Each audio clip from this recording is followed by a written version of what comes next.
Good Friday morning. It's June the 2nd, 2023. We're in the weeds, so you know it's going to be a good, hot, old time in the city or the country or wherever you are. So it's okay. Listen, you can be anywhere you want as long as you're listening to us and hanging out with us. I'm at Joel Pearl, and of course, I've always got Mr. Jeremy Lambert with me. Hi, Jeremy. How are you? Hi, Joel. I've been told since it's the day after your birthday. It's not your birthday anymore. Yesterday was your birthday. Happy belated birthday. I sent you a very nice birthday message on Twitter.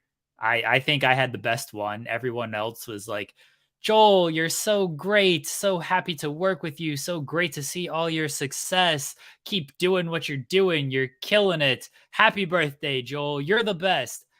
I simply stated the facts of happy birthday. I was just wishing you a happy birthday, Joel. And I felt that was the best message. And I was nice to you on your birthday. I didn't say anything mean. I was very nice to you. You didn't really say anything. I said happy birthday. Oh, yeah. Beyond that, I mean, though, you know, I guess both statements can be true at the same time. Yes. Okay. What more do you want from me besides a happy birthday? I don't know. I keep shilling that really ridiculous Amazon wish list that I have. Did anybody buy you anything? You know, the thing about the wish list, I don't know. Oh. Stuff just kind of shows up and I get very confused. I know that it's our pal Ryan if there's a giant half-pound Reese's peanut butter cup. That's the only thing I know. And then there was one year where I put him over before. Our pal Drew, Big Money Drew, wonderful pal, ended up actually, he bought me this microphone last year for my birthday. So that popped up, but I think that wasn't a wish list thing. I think that was him kind of going the other way, figuring it out and sending it to me, which super duper kind. I love him for it. I appreciate him for that. And of course, for the friendship that we get to have. So listen, my birthday was a good time this year. It was a busy time. I've been doing a lot of super dad stuff because my wife had a procedure this past week. She's okay. Everyone's fine. It was planned, but it means that she can't lift for probably the next 3 weeks. And that includes like over 10 pounds. And our child is over 10 pounds. So I've been doing a lot of like picking him up from the crib and then bringing him to the chair. And I'm, you know what? I'm like Krang from like Liu Kang? No, from Teenage Mutant Ninja Turtles. What was the brain? The brain in the bottle. Wasn't that Krang? Was it? I don't remember the name of that thing. I gotta look it up now. I think it's Krang, Krang. Krang. Yeah, Krang was so he was the brain and he had it inside of a big body. So there you go. Ryan's got it. So I feel like I'm that body just carting around my child like a zombie. I'm just a big like taking him to daycare, pick him up from daycare. Anyway, so it's been a good week. I got the best sleep of my week last night because the air conditioning in our building hasn't been working, and it's been 90 degrees outside. Therefore, inside it's really also hot. Been 90 degrees. Yeah, and that's for the Celsius friends, that's about 30ish. So it's been hot, and last night we set up an air conditioner of our own just to get through the night, and it was probably the best sleep I've had in a while. So good time. Back to normal. Yeah. We have a run-in already. I promised no guest today. No like independent wrestlers, none of our media pals or anything to talk about stuff. I promised surprises, Joel Pearl. And we got a big surprise. This man did not just recently sign with ESPN. He is not a millionaire. He might be in talks to come to WWE. I have no idea, honestly. Joel Pearl. Jared Bailey. Oh, Jared. No. What's up, fellas? Hi, Jarrett. Hi. How are you? Oh man, I'm just trying to stay cold over here on this side of North America, and about an hour away from Pittsburgh. Just hating this heat wave, and I wanted to say hello to my dear friends, Joel Pearl and Jeremy Lambert, on this fine day. Well, one dear friend. I mean, Joel's here. Great to see you. I know Joel's incredibly happy to welcome me into the program. Do you know the lyrics to Dragula off by heart? Yeah. Oh, okay. Just wanted to make sure, and I wanted the audience to also know that, just in case it ever comes up. It's my favorite song of all time. Really? It's a bare minimum like top 5. Wow. Eric, what are you doing today? Don't you have a shoot job? Yes, I do have a shoot job, so I'll be doing that in a little bit. Yeah, nothing too crazy actually. Nothing too crazy. Did all my writing requirements already for the week. Might do a few extra ones. I'm laying with my dog in bed right now, and That watching. sounds like a fun day. Yeah, with some sort of true crime on TV. I need to stop watching true crime before bed, gentlemen. It's not a good idea. It's a bad idea. It's horrible. Oh, I'm not gonna get into the details, but last night I was like, oh my goodness, what have I done? So I slept with the TV on. I was just a little bit scared. Show us the dog. The dog. Oh, come here, Loki. People need to see the dog. Oh, this is the dog. That's the star of the show right there. Look at that nose. Are you, Jared? We're like matching, actually. Jared, I've been told, because you've told me on Twitter, you got to eat a shirt. I got to do this again, man. Yeah, can you do that on this show? Like, I mean, I don't know. You got your own YouTube, but you'll like take 45 minutes to do it. If you want me to, I can make an event out of it. No, we're not making an event out of it. You're just gonna show up and eat the damn shirt. No, we're gonna make this is gonna be a big event. Yeah, we'll do a whole shebang. Yeah, we gotta do like Dynamite, like the special episodes of Dynamite. We gotta do a special episode of In the Weeds. In the ITW, Jared eats shirt eating. Yeah, that's a good name for a show, right? You can thank Phil Brooks for that. Thanks, Shirt the weeds. Weed the shirts. I don't know if that works. Yeah, CM Punk is to blame for this one. I think this is great that he's forcing you to eat another shirt. How did the last one taste? You put like any condiments on it? Yeah, I used jelly. Yeah. Grape jelly. How is that like coming out? Well, so the thing that happened is I tried like chewing it and breaking it down. It wouldn't like break. So instead of like actually physically swallowing it, I just cut up an entire shirt and just kept chewing it up until I felt like that piece was enough. And then I took it out. Then I put another one in, just because it wouldn't physically break down. So it didn't taste good. It wasn't a great time for me, but I tried my best. Oh, that sounds it's awful. Yeah, it sounds great. Terrible. I'm glad you're gonna do this again, though. It was like an old wife beater, like tank top too. So like I don't know if I had washed it prior, so it's just kind of gross. The whole concept was gross, Jarrett. Yeah, well, you're eating a shirt. I didn't expect to have to do it. Well, you now have to do it twice because you decided to put your foot in your mouth, or I guess in this case, an old shirt in your mouth for a second time. The 49ers were sitting very, very good at like 3-3, and I was like, all right, yeah, we're fine. And then it rattled off like 9 straight wins to end the season, and here we are. That one. Say, sports are rigged, and in this case, this is the best possible outcome for rigged sports. It's not great. That one was like not quite as absurd of like, oh, okay, if the 49ers finish with this record, like that was a little, all right, maybe I can get away with not having to do this. CM Punk returning though, like you really, really took a risk on that one. And now you got to eat another shirt. I was obviously hoping he would return. And I think at the time of tweeting it, like there was whispers, it was like 50-50 that he might. So I was like, yeah, what the hell, I'll do this again. And yeah, now he's coming back. Chicago, by the way, Chicago gets everything cool, and it pisses me off. Yeah, well. Last question for you.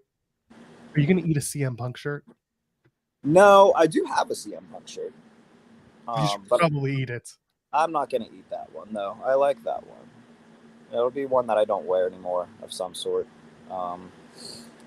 Yeah, not going to eat the CM Punk shirt. I'll find one of, like I said, an old one that I'm either was just planning to donate to a thrift store, or so yeah, that'll probably be the plan. Jeremy, I'm looking at the queue here, and I'm thinking you're about to start another media call.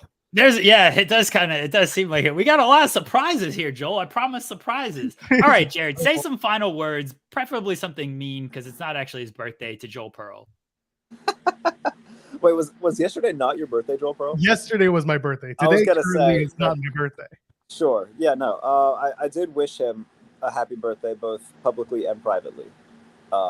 So sincerely, Joel Pearl, you are a very talented individual. Nope, that's the end of that. We're not going to have any of that on this show. He tried.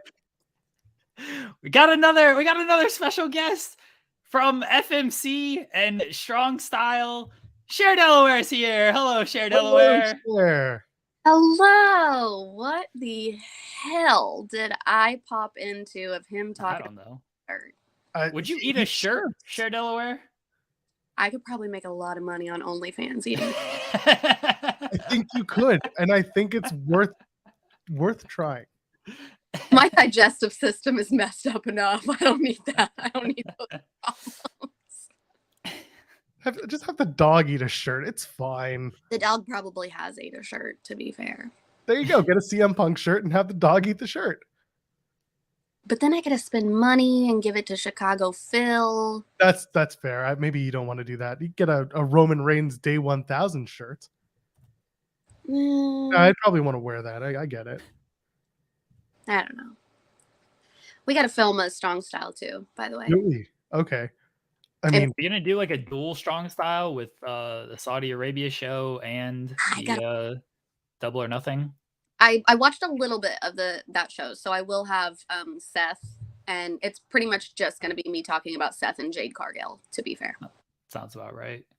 Jade Cargill and Seth Rollins have one thing very much in common. They are big Jacksonville Jaguars fans. Yeah, I saw it, Seth. Don't tell me you're not. As soon as he came out, that's what the Chicago Phil that we like. That's what he said. Because we were the same Airbnb. So, yeah, that was fun. How was your birthday, Joel? It was good. It was not like, it didn't feel birthday-ish, but it was a good day. It never feels birthday-ish anymore. No. Once you hit a certain age, it's just, and especially with kids, it's just like, nah, it's another day. Get over it. Yeah, my kids are like, no, this is actually my second birthday. Sorry. Yeah, what'd you get for me? What do you mean what I get for you? They were like, do we get to have cake? And I was like, I'm not making my own birthday cake. I draw the line at making my own birthday cake. Sorry. You got to go and buy a birthday pie. I don't like pie. Really? Yeah. Huh. I'm not a big sweets person. I say this as I'm eating homemade cinnamon rolls, but it's National Donut Day. Did you guys know this? It's National Donut Day. I did not, but here's a thing for you. I used to work at a grocery store, as everybody knows, because I could bitch about it all the time. And we had a very popular bakery, and like people would drive an hour to come get donuts from our bakery. But I saw the racks that they kept the donuts on and how disgusting they were. I got to see the behind the scenes, and I don't think I can ever eat a donut again now. Wait, are you talking about Mindy's Bakery? No, it was just a small local like grocery store. Also, my kids are in the front yard, so I keep getting notifications of the cameras being set off. So just popping up over and over and over on my phone. It's like front doorbell, front yard camera, front doorbell, front yard camera, package seen, package no longer seen. Yeah, I got it. You got to turn down the sensitivity on those things. Well, I had it turned up because okay, so I posted the videos the other day of my neighbor cutting down the tree and it hitting his house.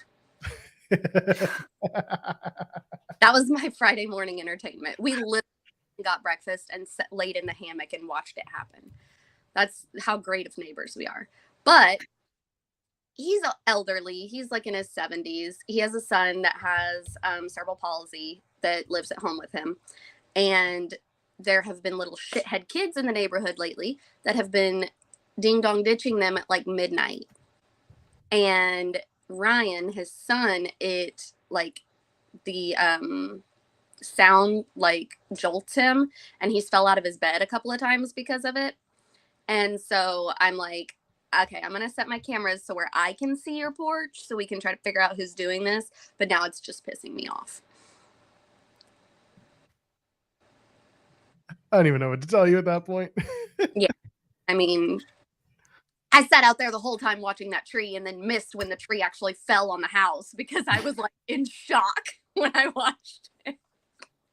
You got to stay for the whole shebang. Otherwise, what are we doing? I watched it, but I heard it crack and I was just like, oh, and just froze. And just didn't even record that part. Listen, it didn't land on your property. You're okay. Well, I mean, it's across the road, so God, I'd hope not. I don't know. It was a big tree. That's fair. That's fair. So did baby Joel Pearl actually get to stay at daycare? Yes, we are at hopefully 1 full week. We'll see what happens after we get off of this show. But it's been good. He's Will this be the first full week? This would be the first full week. God. He started in April. He's doing well, doing. It's not his fault. Yeah, It's not. That's the one thing. Like, sorry for those who are bored by kids. The reality is that when they start daycare and they're young and they're under a year old or a year old, like they haven't been exposed to a lot of stuff. So he got sick a bunch and he got over it, luckily. And then he had teething, and then just the place closes down for different holidays. So like we've just had a calamity of no full weeks. And daycare is just a freaking germ cesspool. Yeah.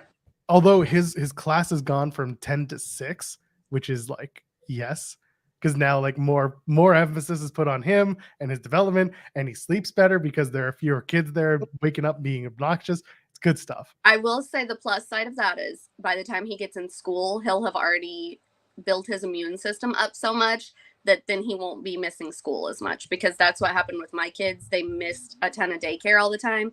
Now they like hardly ever miss school.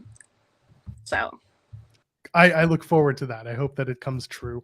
I also hope that a daycare closer to us actually comes through, because man, these commutes are killing me. 45 minutes each way. Oh, that's a long way. Yeah, because it's near our old place before we moved. Oh yeah, I didn't even yeah. That was again a year.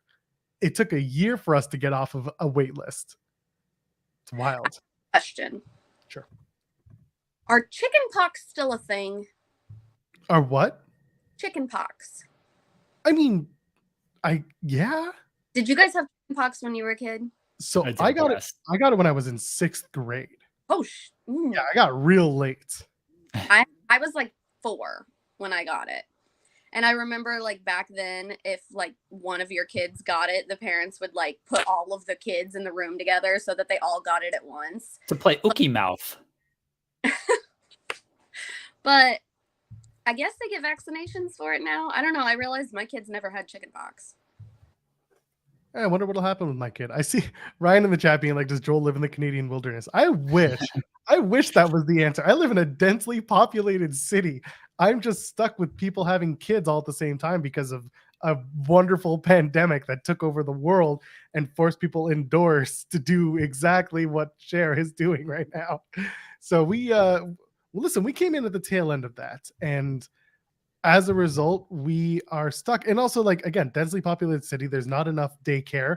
And then there's a whole other side of things that involve like daycare prices, but we're not going to talk about that. Either way, we're just like, we're lucky to have. Joel was also, they wanted to have a baby. Yes. So it wasn't like oh crap thing. No, we didn't make a bunch of social media posts or go to people and be like, we're having an oopsie baby. Oh my God. That's exactly how I want to come into this world. My parents being like, oh shit, we made a mistake. It's okay. I look forward to having you back on this show in January. Jeremy and I have talked about this, where you will be the pregnancy expert once again. Yes. Oh yeah. Because I don't know if you saw this. I don't know if you saw this, but Lexi's already said, I'm going to start planning to train a month after I give birth. So I look forward to your conversations with this larger wrestling crowd come January about Lexi Kaufman's new life as a mother and as a wrestler as well. Yeah, it's very easy to say that when you've never had pregnancy or kids. Or, I mean, she's an athlete. She's been an athlete her whole life, but I'm just saying. She's still going to have milk flying everywhere when she's doing it. Or if you my kid who thinks that I have it on tap where I can just put it in his cereal. That's right. Oh, stand up, shut up, and squirt milk. You've all got to meet my children. You know how they are. I do. Bundles of joy, let me tell you. They bundles of something. Bring them to Toronto in 3 weeks along with yourself for Forbidden Door. I don't even have a passport. What is it with you people? You're the second co-host that I have who said that. I grew up poor. We weren't leaving the United States. You ain't poor anymore, lady. $120 ain't that much. Okay, but then I still have to pay for the trip. Too much. I have a passport holder. I just don't have a passport. That's right.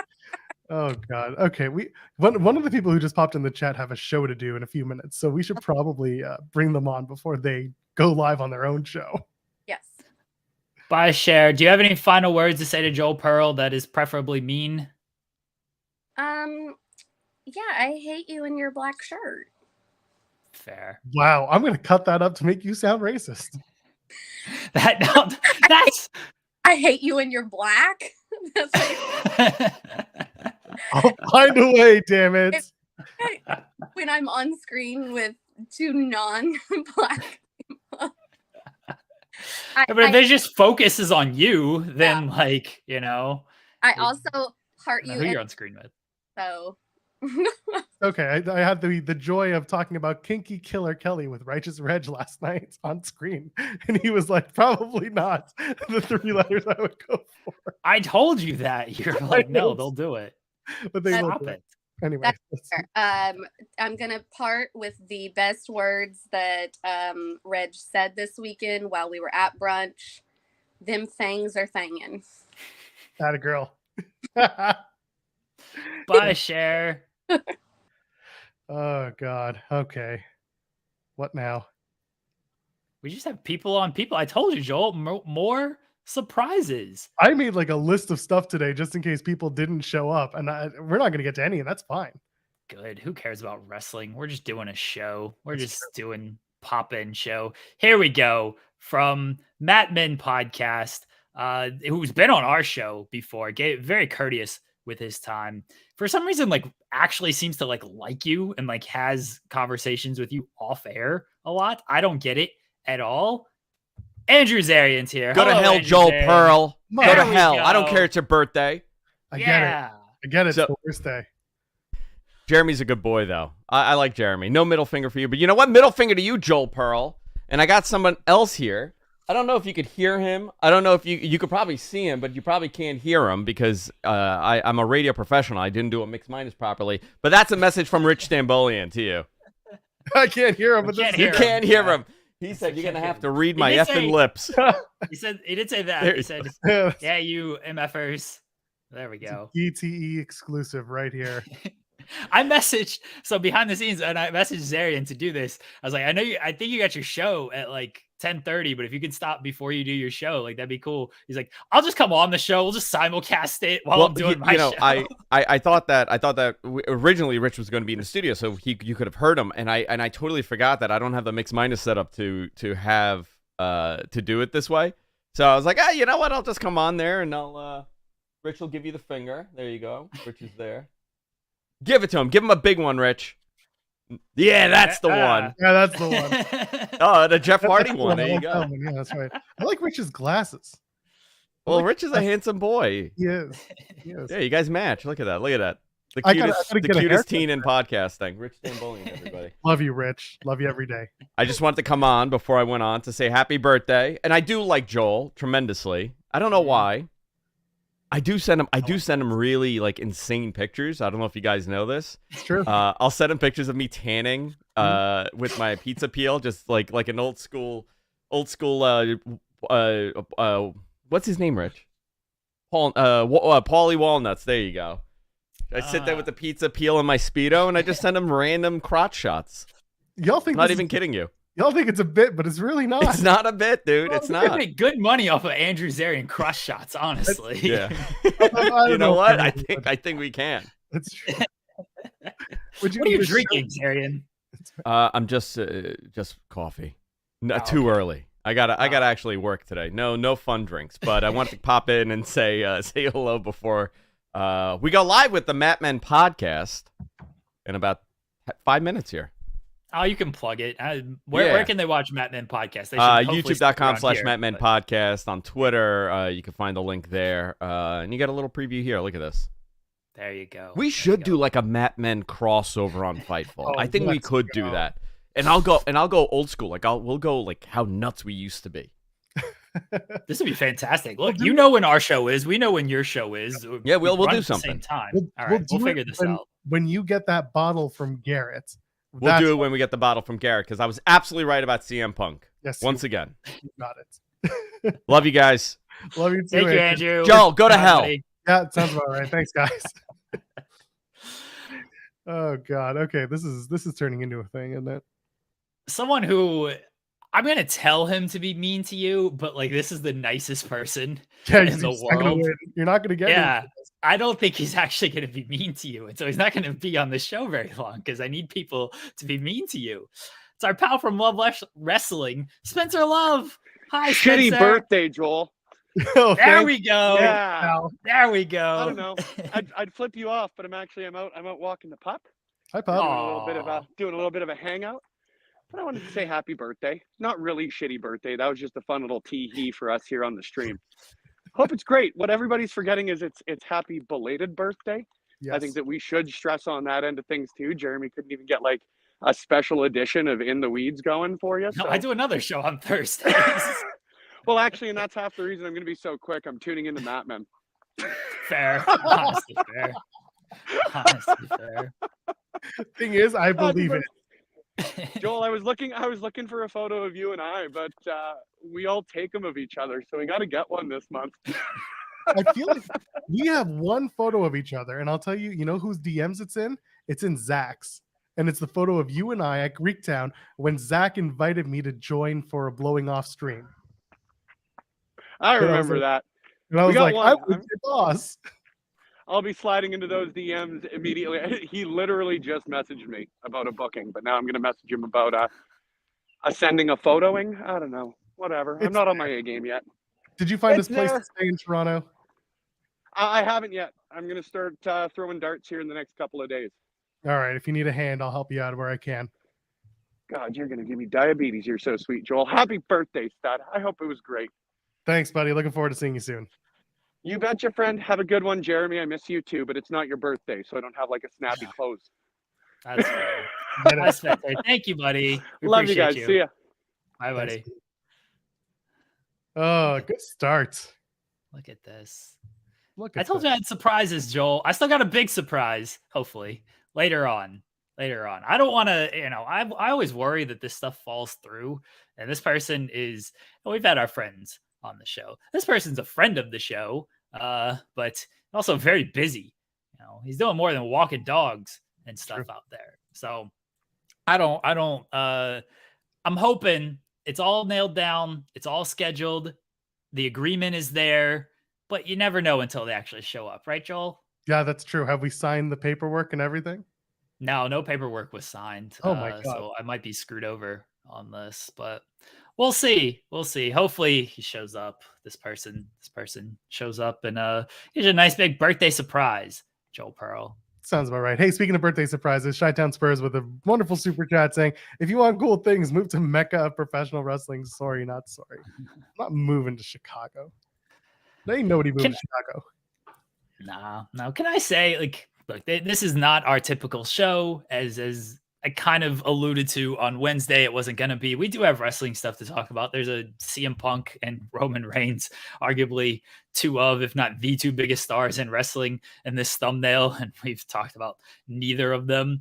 We're building anticipation, Jeremy Lambert. We're building. Sure. We'll do it in the middle of the show. Just like, the CM Punk announcement was at like 8:50 or something in the middle of Dynamite. Well, no, but here's what we'll do. Let's tee it up right now.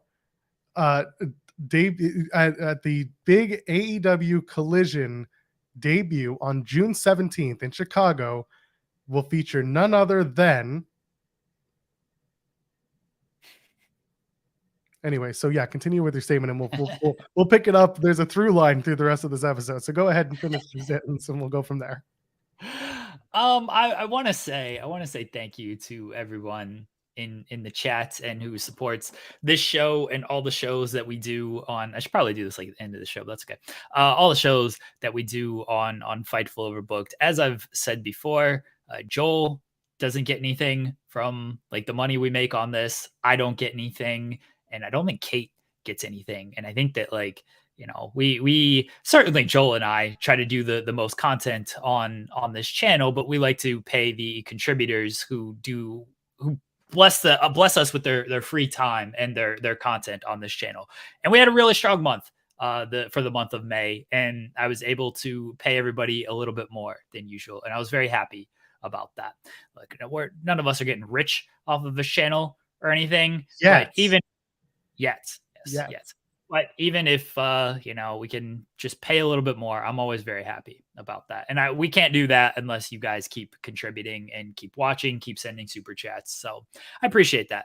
That's all I wanted to say. I just want to thank everybody for the support of Fightful Overbooked. Thank you to the great fans of Fightful Overbooked. We've had tremendous shows. Justified "This is awesome" chant. I know that people think that it's a bit when I say your super chats go to people not named Jeremy, Joel, or Kate. And no, it's legitimately true. We do not get paid on the super chat money. That's all given to the other contributors on this website. You know what? You know why we don't pay Kate? It's because we're trying to incentivize her to find us sponsors for this channel. Because once she does, that's when we can start including Kate in the payment for this channel, because she'll do the legwork there. That's the money we're taking. We're taking all the sponsorship money. That'll be divided up between us three. All the contributor money, that goes, or all the super chat money, the money, whatever we get from like views and all of that stuff, all that goes to the contributors. So, but yeah, once we get that sweet sponsorship money, that's all going to us. Hell yeah. Let's go. Come on, Blue Chew. Let's do it. Or Felix, whatever Canadian sponsor wants to get us to. I'm looking at the Women's Internet Championship belt that Matt Cardona gave to Steph DeLander. That is a sexy, awful, everything I want looking belt. And this is also the same belt I want Roman Reigns to debut tonight on SmackDown. Fightful Select with the news that Roman Reigns, there could be or should be a new Universal Undisputed Championship title belt being debuted as early as tonight on SmackDown. Nothing's confirmed, but there is a belt, a new one. Makes sense after 1,000+ days for Roman Reigns to be like, here's my new title, and he lifts off the cover, or it comes down with like steam pouring from it I'm just giving you every single reveal from the last 10 years at this point. How would you debut the new Roman Reigns belt? Does it come in like on a gaslight? Is there like drones? Are there drones? What's going on? How do we debut this new title belt for Roman? Well, first off, I know what the Select Report says, but do we think that this is going to replace both titles, or is he now just going to have a new Universal Championship, but also still have the WWE title? Like, is he still going to carry two belts? Because I think like the bit and kind of the like the almost the lore, the god tier status of Roman Reigns is enhanced by having both of these belts. Like, if you only have like one, like he's still Roman Reigns, he's still the guy and everything. But when he holds up both of those things, like it just makes him seem that much more like impactful and powerful. So I hope that it's just kind of replacing the Universal title, which is that's the blue title now, right? Universal, that's the blue, yes. The blue. Yeah, it was red. Yeah, it was red, and then it became blue. So the Universal title, it feels like it's just gonna replace that. Dude, I hope it's like just his logo. Like it's just a Roman Reigns logo, and that's, or like a one finger or something to signify that he the one and everything. The reveal should be Heyman putting it around his neck like a lei, but not Heyman. Like one of the Usos should do it. That's how it should be. Like Heyman, yeah, he forces Jimmy to do it, or he forces Jay. I think he forces Jay because he still needs that control over Jay. Jimmy's gone. Jimmy super kicked him twice. Jimmy's gone. He needs the control over Jay, so he forces Jay to do it. Instead of a title, it should just be like a lei, right? Why do you need these title belts? Those things are big and bulky, and they're tough to get through security and everything. We need like chains. Like the Rockefeller chains need to be the titles, but since it's Roman, we get the leis in there. He just wears it like that. That's the championship. That signifies what the championship is. The giant lei. So Ryan in the chat is saying the new belt is entirely CGI. I will go one step forward. The belt is entirely an NFT. No. Yes. Stop it. Stop it. It's a moonsault NFT title belt. Stop. That's how they do it. I don't know. I do not support the NFT agenda. Neither do I. It's awful, but here we are. WWE would do it. If it was Impact, they would do it in 3 months. Oh no! Stop it. Stop it. Anyway, don't support the NFT agenda. So he'll debut a new title belt. Yeah, it's an AR title belt. You got to wear the glasses to see it. It's a 3D title belt, which I guess if it's real life, anything is 3D. But yeah. Roman's going to come out. He's going to get this new title belt. Honest to God, it's probably just going to be on a platform, either on the stage or in the ring when he gets there. And there'll be fireworks and confetti and all this stuff. I'm looking forward to the title. There is a bit of prestige, though, with Roman having those two major, quote unquote, WWE championships with the WWE logos encrusted in there. Like, those are premium looking belts. The new one has to be just as impactful. There has to be that gravitas as well. And short of making it like the Roman Reigns logo belt with the 2 R's in the same similar belt structure, I don't know what you can do. But does it though? If you still have the WWE title, if you still have the WWE title with the giant WWE logo, can't you be a little bit more creative with this one? Because you can still send out that giant WWE title to all the sports teams and everything. So it shows off on when they're at their parades or they're on talk shows and everything. You can still have that giant brand WWE title. And then this one, if you're going to keep both belts, this one, much like the World Heavyweight title, which I think is a pretty nice title overall. And it doesn't scream WWE Championship because there isn't that giant. I mean, it's got the little logo in the middle, but it's not the giant WWE logo like the WWE title has. You could be a little bit more creative with this belt if you keep the WWE title for branding purposes. It's such a weird conversation to have because it's just a title belt, but at the same time, it's really cool because the title that they just introduced belt wise looked a little bit different. I said it before, it was the Bruno title, but they kind of upscaled it. It was Bruno, it was big gold, and it was a bit of the Intercontinental Championship design. They kind of put all that together and made the new heavyweight championship belt. So I'm interested in seeing what the design looks like for this one, because it could look either very similar to what we have now for the Universal title or look very different. Here's what we need. Somebody mentioned the spinner belt, which rules. Spinner belt, an all-time great belt. Roman obviously can't do the spinner belt because that was the John Cena thing. Here's what we need, though. We need you press a button and like the one goes up on it. So it just flips the one up on the belt when you press a button. Or we need like a speaking belt. We don't have any of those, right? Like you press a button and it talks to you. And it just says like, acknowledge me. That's perfect. Yeah. We've never had like a speaker title.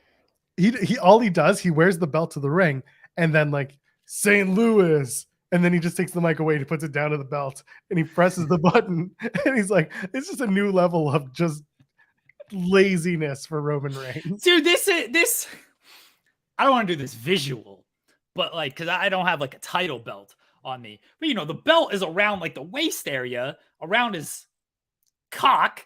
And yeah, so he puts the microphone to there and then he presses the button, and the one goes up. The one goes up on his cock, and then it says, "Acknowledge me." And that's the title. You remember when they so stupid. They brought out underwear. They have the Roman Reigns "Acknowledge Me" underwear. Yeah, it feels like they can do that. It's not acknowledged. It was World Championship. It was the world title as underwear. Nah, there's an "Acknowledge Me" one too. There is one too, eh? Yeah. I thought so. They have both. It's just wild what they do sometimes in that marketing department. Acknowledge these nuts. That's the Ronda Rousey one. Yeah.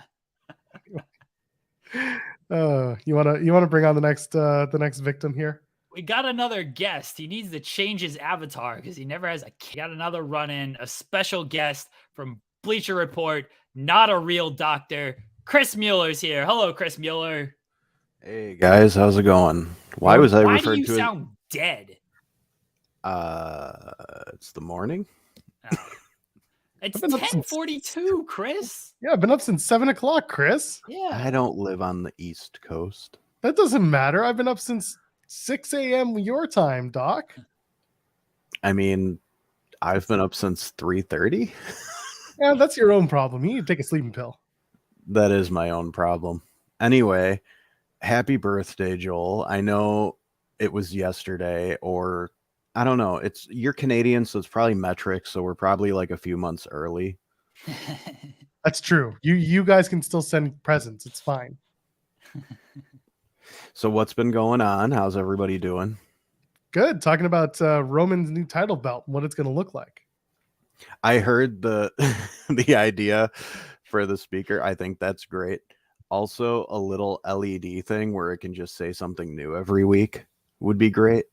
Kind of like when John Morrison used to put it on his pants, and it would yeah, stuff scrolling by. Yeah, let's exactly. do that. Oh my God. So you can have it say like "We the Ones" or whatever. There was a time when everyone in wrestling was getting into that. Like Trish Stratus did it once. Like I remember everyone had it on their gear. At one point, they would have those little like scrolling LED bars on their ring gear. So yeah, once they figured out how to produce them with like a really tiny battery pack, they were just putting them on hats and all kinds of things. I don't know what else. I like the idea of this. I like the idea of this on the title belt. I'm for this. It's not quite as good as my "Acknowledge the Cock" title, but it's still good. It just flashed. Wait, the what? Yeah, you heard it. The acknowledge. You know what? I'm not even sure I want you to elaborate on that. What? I don't know. You got to get it acknowledged. I guess. Ryan in the chat saying, "Hear me out. It's a little table with chairs on it, seeing as he's the head of the table." And the chairs pop out. The belt just has a little fold-out table like the back of an airplane. That's right. See? Let me set my drink down on this. So why was I referred to as a victim? Is something weird going to happen? Oh, you just haven't been watching the product? That's okay.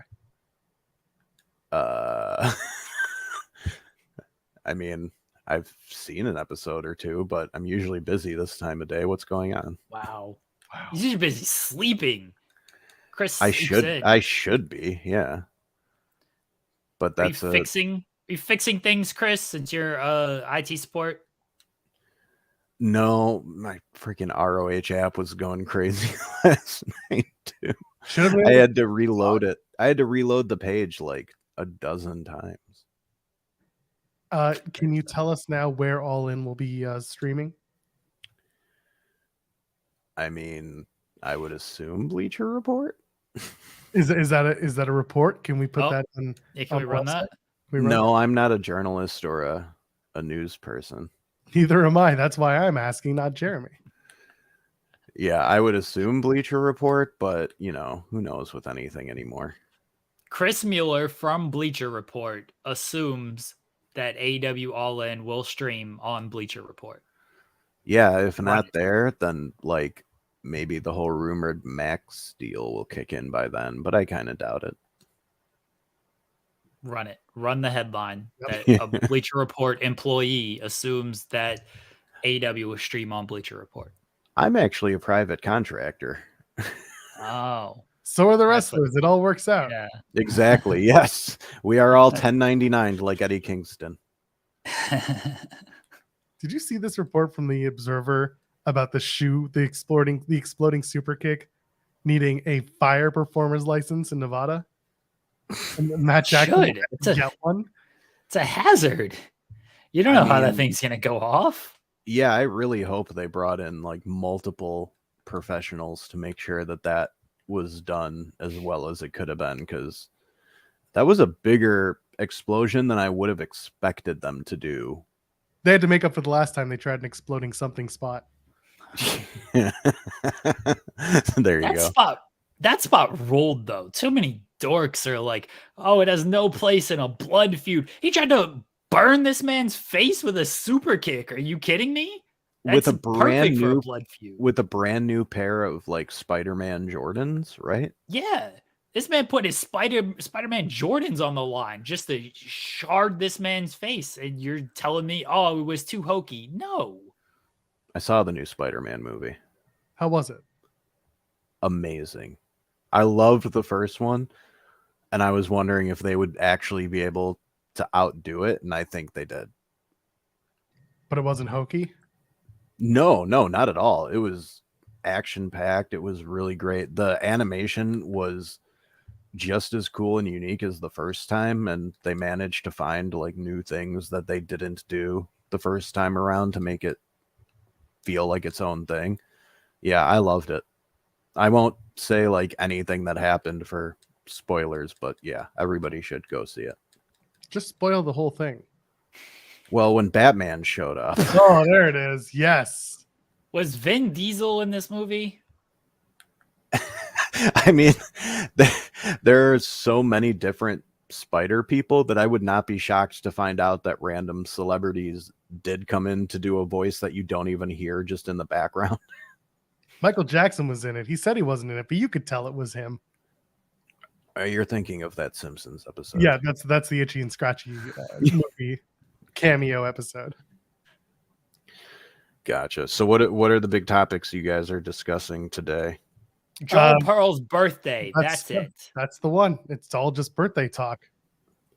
So did you do anything special for your birthday other than changing diapers? No, I didn't actually change any diapers. Like, well, Was that your wife's gift? I'm gonna he change all the diapers today.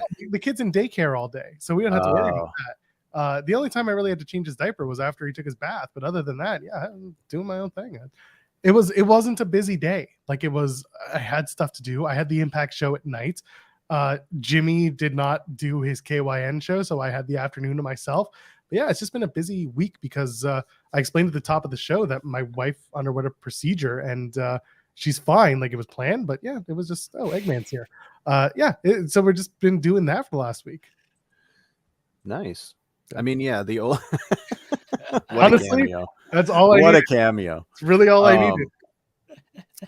Yeah, I think it's funny that the older we get, the less concerned we are with partying on our birthday, and the more we're like, I just want a day where I don't have to do anything. Yeah, and honestly, I didn't even get that, but I told Jeremy like I had the best sleep I've had in days, and I only slept maybe about 5 hours, but I wasn't like hot as balls. I was comfortably sleeping for 5 hours. I mean, but for a new parent, like 5 hours is a Yeah, whole to be night. honest, my kid sleeps. He's fine. It hasn't been a problem in months.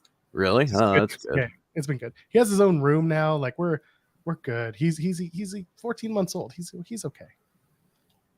Anyway, Man, that time was, flies because it feels like you literally were just tweeting about kid being born. I know it's wild. I look at him and I'm just like, oh shit, we should get his haircut. And I'm like, nah, I'm gonna let it grow. I'm letting that shit grow forever. And one of my nephews is going to be a freshman in high school next year. I'm like, are you kidding me? Like, I remember going to that kid's 5th birthday party like last week. It's wild. Oh man, yeah. Watching my niece and nephews growing up, my sister's kids. That's also like, never thought about that. Just see how much they've grown in the last few years. Yeah. Jeremy, you planning on having kids? I already got kids. Oh, she's got 4. Wait, really? I don't know if we've ever talked about this. All right, good discussion, everybody. Bye. Bye, Chris. That's Chris, do you have any final words to say to Joel Pearl, preferably something mean? Joel, your madcap stuff is still really annoying, and I'm gonna fight you someday just to make Jeremy happy, because Jeremy wants me to fight people. Yes, exactly.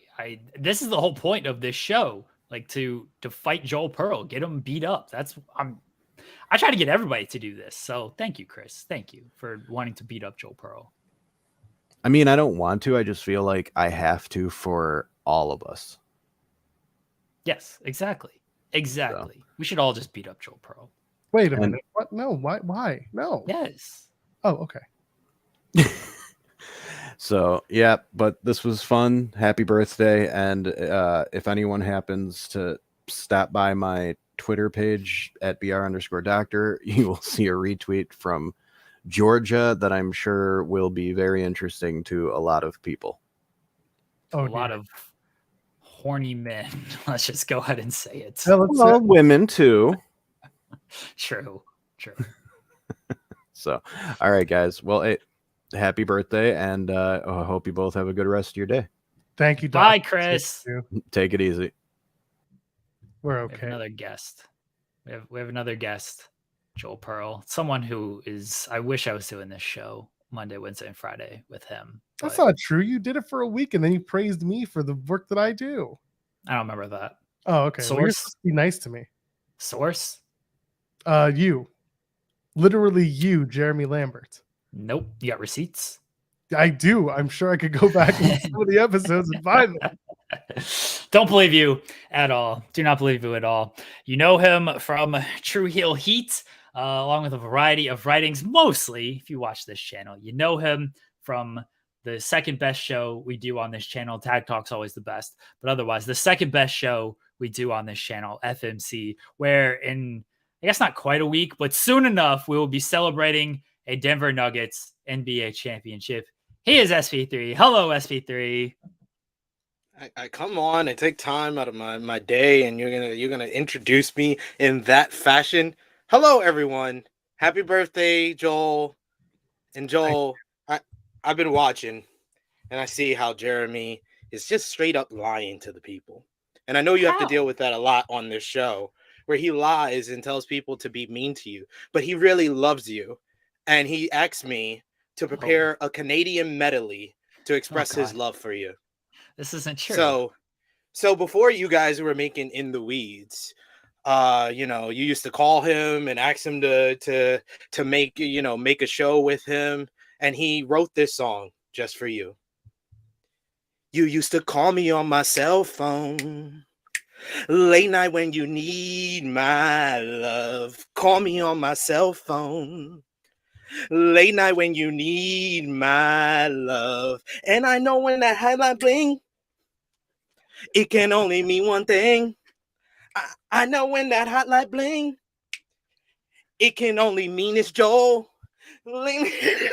Ever since I left the city, you got a reputation for yourself now. You making impact post shows. Everybody knows I feel I left out. Girl, you got me down, you got me stressed out. Joel, cause ever since I left the city, you started wearing less and going out more, making more shows. Glasses of champagne out on the dance floor. Maybe like baby bottles with your baby. Hanging out with your girls I've never seen before. He never seen Cresta before. I used to call me on my cell phone late night when you need my love. But really, Joel, whenever he's mean to you, what he's really trying to say is that, his love is uncontrollable. It also almost makes him feel like he's numb. Almost makes him feel like he can't feel his face. And I know she'll be the death of me. At least I will both be numb. And she'll always be the best for me. The worst is yet to come.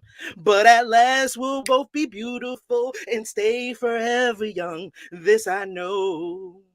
This I know. Joel used to tell me, don't worry.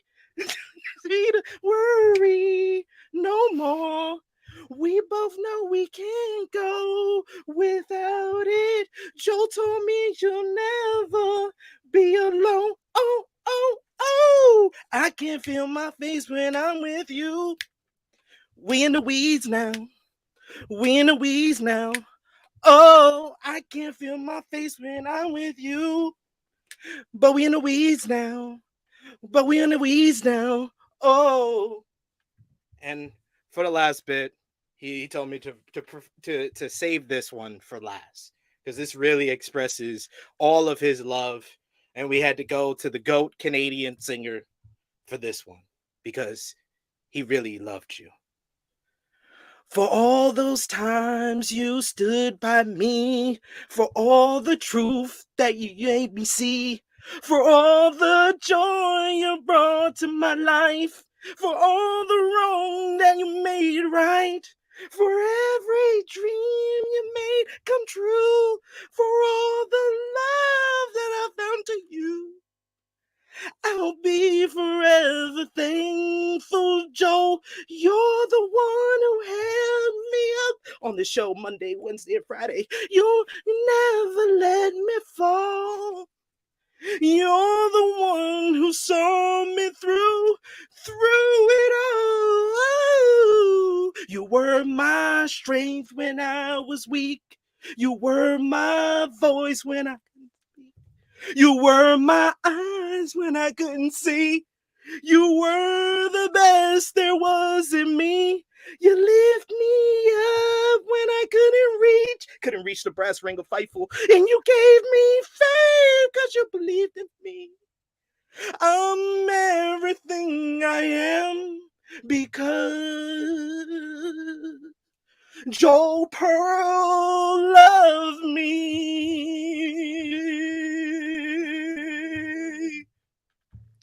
Happy birthday, Joe. First of all, from Jeremy. First of all, wait, that's the one. I had to find the right one. Happens. I had to find the right one. Thank you. First of all, that. Second of all, thank you. Third of all, she has bonitis and can't perform anymore. Would you consider putting on a wig and filling in for Celine? Because I'm sure she would appreciate it with a voice like that. You know, I did sing this song my 8th grade graduation. I was telling my missus earlier. She was like, "Why are you listening to this song?" I was like, "I sang this for my mom in 8th grade. I'm going to sing it for Joel Pearl today." That's amazing. Oh God! Someone in the chat was asking, "Is The Weeknd Canadian?" Yes, he is. He is. Yes, I looked it up, ladies and gentlemen. Hold on. SP3, you did a great job singing all of these songs and everything. Like I appreciate that you did that medley that I requested. I won't peel back the curtain. I did request the Canadian medley there, but like forgot one of the songs. SP3, you forgot one of them. I don't know if you remember the last request that I had, but I did have one more request that you could sing for me. And look at this photograph. Every time I do, it makes me laugh. How did our eyes get so red? And what the hell is on Joel's head? And this is where I grew up. I think the present owner fixed it up. Fightful overbooked. I fixed it up. I never knew we'd ever went without. The second floor is so hard for sneaking out. Oh. And this is where I went to school. Most of the time had better things to do. Criminal record said I broke in twice. Must have done it a half a dozen times. I wonder if it's too late. Should I go back and try to graduate? Life's better now than it was back then. If I was them, I wouldn't let me in. Oh, whoa, oh God, every memory of looking out that back door. I had the photo album spread out on my bedroom floor. It's hard to say, it's time to say it. Goodbye, goodbye. Every memory of walking out that front door. I found the photo of the friend that I was looking for. It's hard to say. It's time to say it. Goodbye. Goodbye. Yeah. We gotta Oh. bring some Nickelback if we're gonna do Let's the Canadian, go. the Canadian melody here, baby. Let's go. I loved it. He lot. just sounded like a spoken word poet at first, and then he hit the melody. Oh man, brought a tear to my eye. So, Tear to my eye. someone asking, is it frozen or is it just me? No, that's just Jeremy's dulcet tones freezing your brain. Kind of went Michael Jackson there. Reaching out Yes. across the anyway. Happy belated, happy birthday, Joel. Thank you, SB. Even though your parents should have, put in that work to get one day earlier, so you could have joined the rest of the content creators in May, because we're pretty much all in May. What's the deal with that? His birthday is in May, and I hate it. Hey, I appreciate both of you guys. I said it yesterday for Joel's birthday, but it's the same thing with Jeremy. You guys are two of the kindest individuals out there. When someone like me needs some positive vibes, positive words, you guys are always there. Joel, you're one of the nicest people, not just Canadians, just nicest people that I know. You were my buddy at our wrestling media table at you and your missus at Jeremy's wedding. And always appreciate our chats, always appreciate good times, you coming on, the True Hill Heat YouTube channel. And yeah, if Jeremy ever takes a day off, which he won't, I will be happy to co-host In the Weeds with you. I'd love to have you. You're a great man. You kidding me? SP3, you're the best. I appreciate you. Hey, this is the biggest show I can be on. I'm the Aaliyah of Fightful Overbook. They ain't never calling me up. They ain't never calling me up to the main Fightful channel. Sean Rossap don't like me. You saw my birthday. He put a whole big speech for Denise Salcedo and then said, "Happy belated, SP3." My dude, it's 8:00. It's not even belated. It's still my birthday. How are you saying happy belated? He don't like me. It's okay, Sean. You're tall. Congratulations. Whoopee freaking do. Hey, before I'm you go, here. I'm gonna be here on Overbook. before you go, can I just get I just want to get your reaction to this shirt. That's the Roman Reigns 1000. Oh, they came out with it. That's what it should be. Yeah, but it doesn't just say, why doesn't it say we the 1000? Why does it just have to say like I don't know? Just 1000. It looks like a D. Do. It does. Hey, I called it. I've been calling it since like before this year that he was gonna make it to 1000. It's a great day. We're celebrating day 1000. They missed out on an opportunity to call Night of Champions Day 1000. Should have been that should have been the day of the name of the show. Fair. I get it. Thank you, SP3. Thank you, buddy. Appreciate you. Enjoy. Thanks for your having day. me. Happy birthday, Joel. Thanks Thank for having me, Jeremy. And I'll be expecting. I'll send you the invoice on the songs that I sent.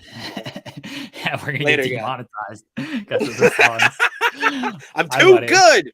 And check out the True Hill Heat YouTube channel. We're going live after the show ends because I respect the In the Weeds community. Appreciate Join it. me at 12:05 p.m. over on True Hill Heat. We'll be previewing Dominion. And thank you guys. Always appreciate go. being on this show. Hopefully this performance was as good as Jesus Walks, one of the greatest times on In the Weeds lore. Really was. I have to It say. really that was. the best. It was. This was definitely way up there with it. Thank you, SP3. I appreciate you so much. Thanks for having me, buddy. guys. Later. Oh, SV3 is the best. Joel, we got another run in. I don't know if you expected this one. This one was I didn't. Yeah, yes. I don't even know how to introduce this person. I don't want to give away shoot jobs or anything like that. Just an all-around great human being. Let me introduce her like that. Our pal Jaminika. Hello, Jaminika. Good morning. I literally just woke up and saw Jeremy's message. That's the best. He's like, Thank shit.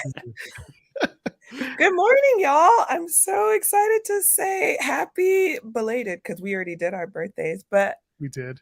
look at us. I know. Happy belated to you as well, Jimmy. Let's celebrate Jaminika's birthday. Why are we celebrating Joel's? Let's just get people on here to say happy really. belated to Jaminika. I That's mean, fine. For those who don't know, we've seen it. We've seen it. He's done it. We see him on TV. We see him here. He's kind of just everywhere. What about me? yeah. Yeah. For those who don't know, Jim and I have a day apart birthday. She is May 31st, and I am June the 1st. So she gets that day up on me, which is fine. I get it. You get to have more fun than I do. But then you got to pay the rent the next day. My rent's already paid the day of my birthday, so we're good. That's okay. She got her first AEW check today, so Oh my god! It's fine. Let's go. She's employed. Oh, I'm so happy. I'm so excited. I love it. I'm so excited to see you in a couple of weeks too. We're gonna do that. Oh yeah, we're doing the thing. Yeah, I just wanted to jump on and say happy birthday.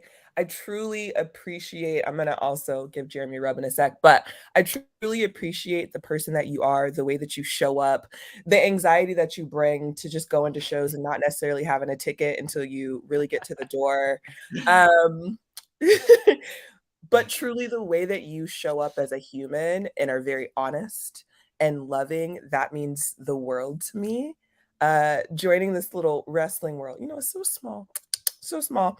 I always feel like an outsider coming into new spaces, and between you and Jeremy, you were so sweet to me and also very chaotic, which felt like my people.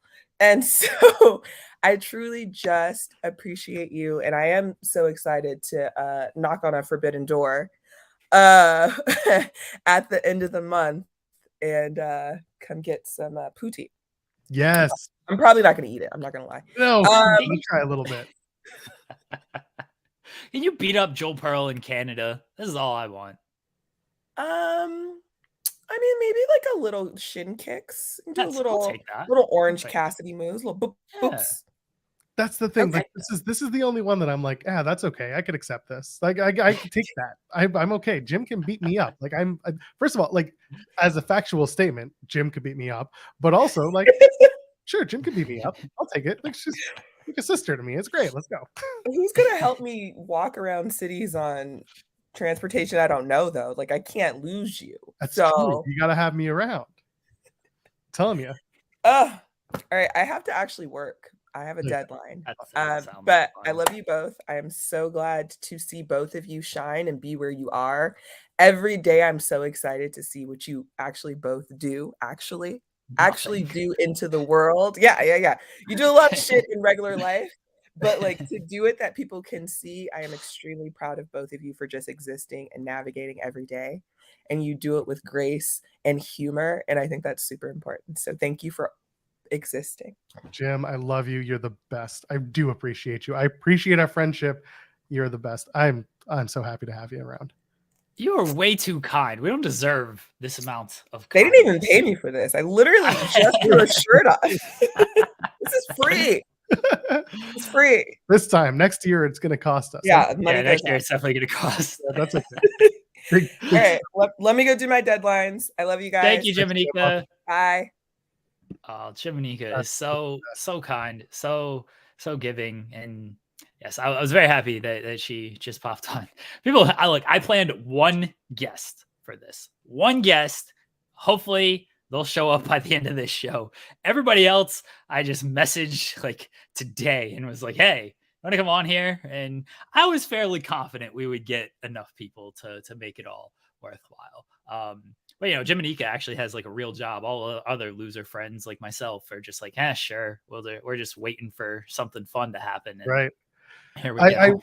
I will quickly tell the story because she alluded to it, the ticket thing. So I think I told the story here about SummerSlam 2021 in Vegas, how I got the hotel, got the flight, went to Vegas, did not buy a ticket for SummerSlam. And I was like, I'll figure it out when I get there because no show is ever truly sold out. Well, Jim lives in California. And AEW had their first Grand Slam event about, a month after SummerSlam in New York City at Arthur Ashe. And we both kind of agreed, let's go do that. And we'll see our friends in New York and we'll do our thing. And Jim does not prescribe to or subscribe to my version of getting tickets. So I'm trying to explain to her that like, it's cool. No venue is ever truly sold out, no matter what you're told. I promise we'll be able to get a ticket.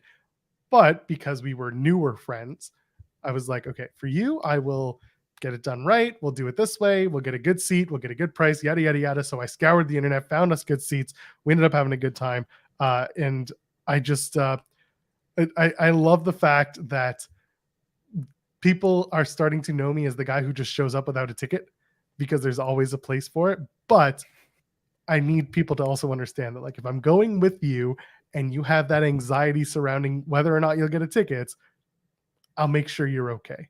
Having a partner who deals with other anxieties in life, I get it. You make the most of it and you do what's best for your friends.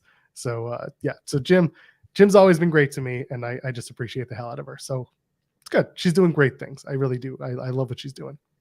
She is. I didn't want to say it. She mentioned she got the AEW check. I won't explain exactly what it is, but it is. I'll say this for those who actually want to know what she's doing with AEW. You can listen to her interview with you can see her interview over on Wrestling Wind Down. She actually had a chance to speak with them about what she's doing and what she does in life, because Jim's a very interesting person. She's had a lot happen and a lot going on. So she does talk about her work with AEW now with that Wrestling Wind Down interview. Joel, I promised you a very special surprise. I promised you a very special guest for your birthday.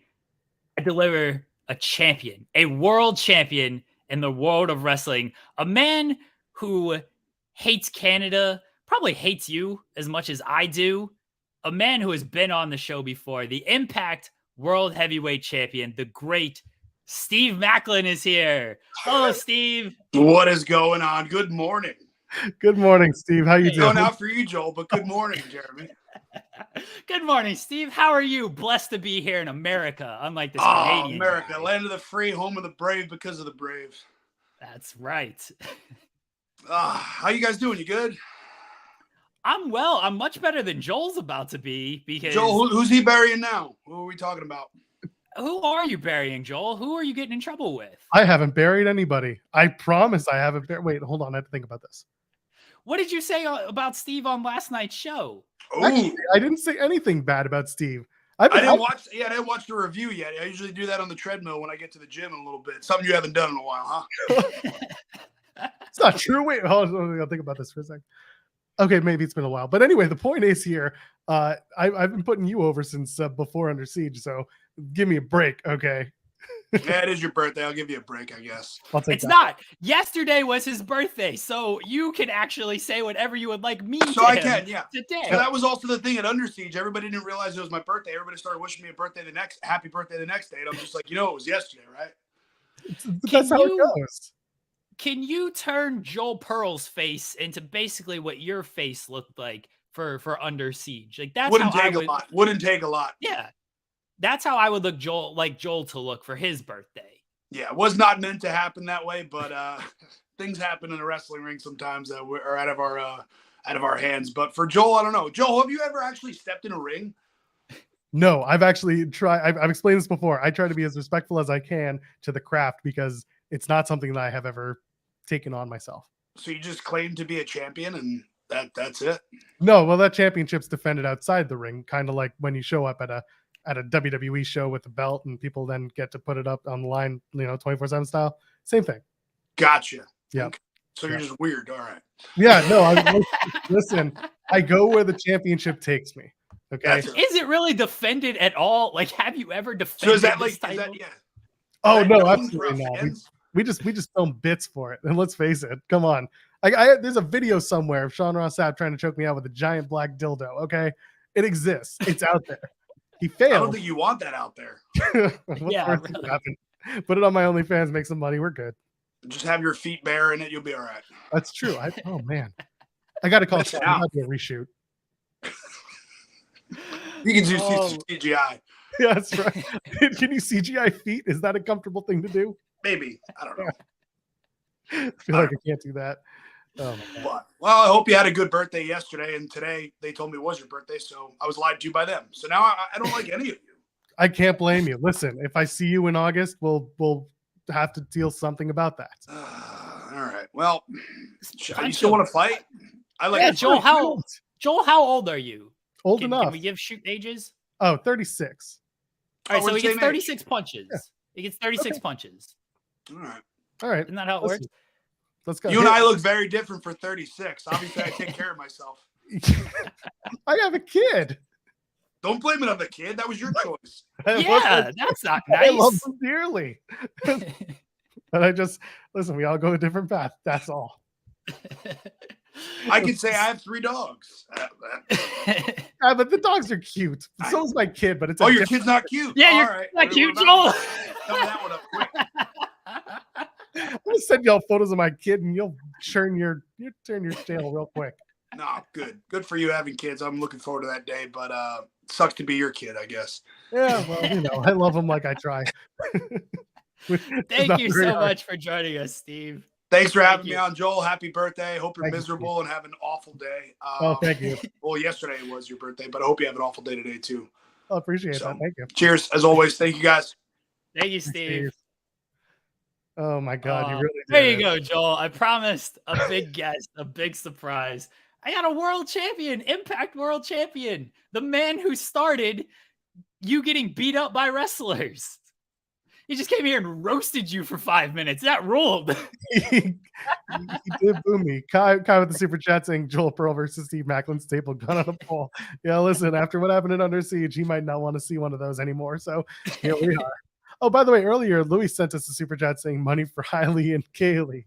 And that's not me mispronouncing it. That's how it was written. So yeah, that's how you were saying it the other day. You just kept blending their names. That's how you're supposed to do it. You're supposed to blend the names of people who are on shows together. Rob and Maggie become Rob Aggie. Magob? Is it Raggy? Right, Raggy sounds gross.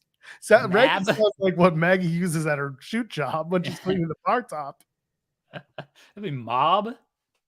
Mob sounds like what she has to deal with at her shoot job. What's ours? What's our celebrity sex name, Joel Pearl? Jolemy? That sounds awful. Gerald? Yeah, I don't think we don't have a terrible sex name. Someone asking where's Deanna? Doesn't she want to wish me a happy birthday?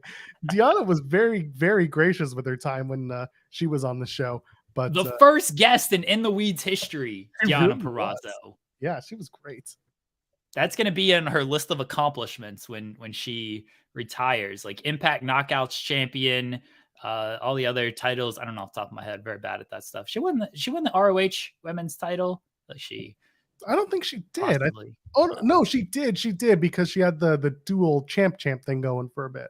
Right. Yeah. The AAA Rihanna's Ray. She had that title as well. And then first guest of In the Weeds as well is also gonna show up on there. Great. I liked her.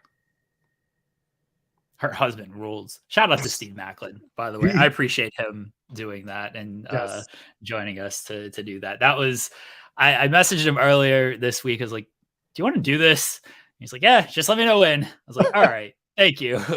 Shout out to Steve Macklin. That was very, very kind of him to jump in and make fun of me for a minute. That's all good. Listen, we all only have so much time. So I'm glad he donated some of his.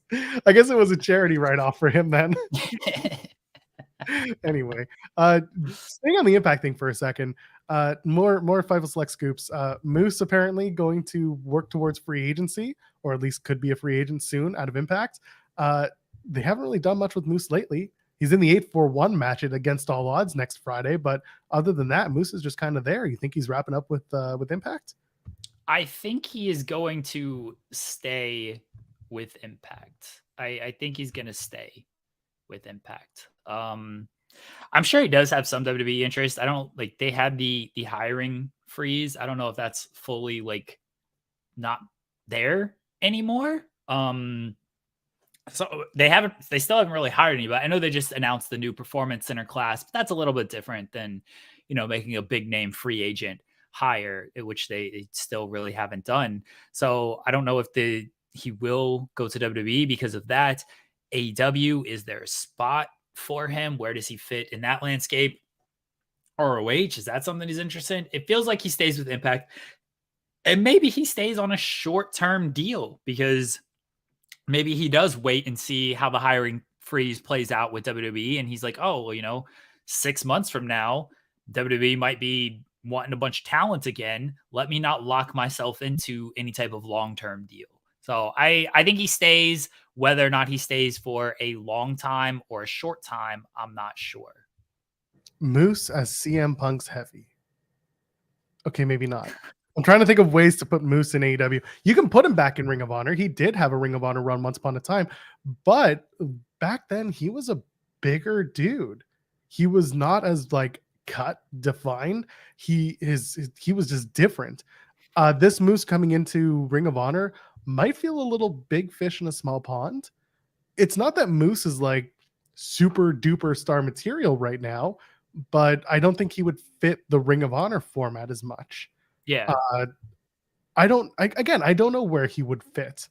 In WWE, he could have a good shot because he does get some of the sports entertainment-y side of things, right? He did the stuff with Joe Hendry not too long ago where he was made to look like an idiot, but he sold it really well, and he has good like comedy hardcore matches as well. So like there's something about Moose that gets the sports entertainment side. I could see him go to WWE. I don't know if the space is there for him. Like you were saying, we don't know if there's still a hiring freeze. We don't know what the situation is there, but if he's going to go, then that would be the spot for my brain to put him. But again, sticking around Impact, I could see that too. If he suddenly comes out of nowhere and wins this 8-4-1 match, I will be shocked, but also it would probably explain that where he's going in the next little bit. Who's gonna win this 8-4-1 match? Aldis? Because it's for Slammiversary. It feels like Macklin and Aldis is the play. Yeah, what's all this then?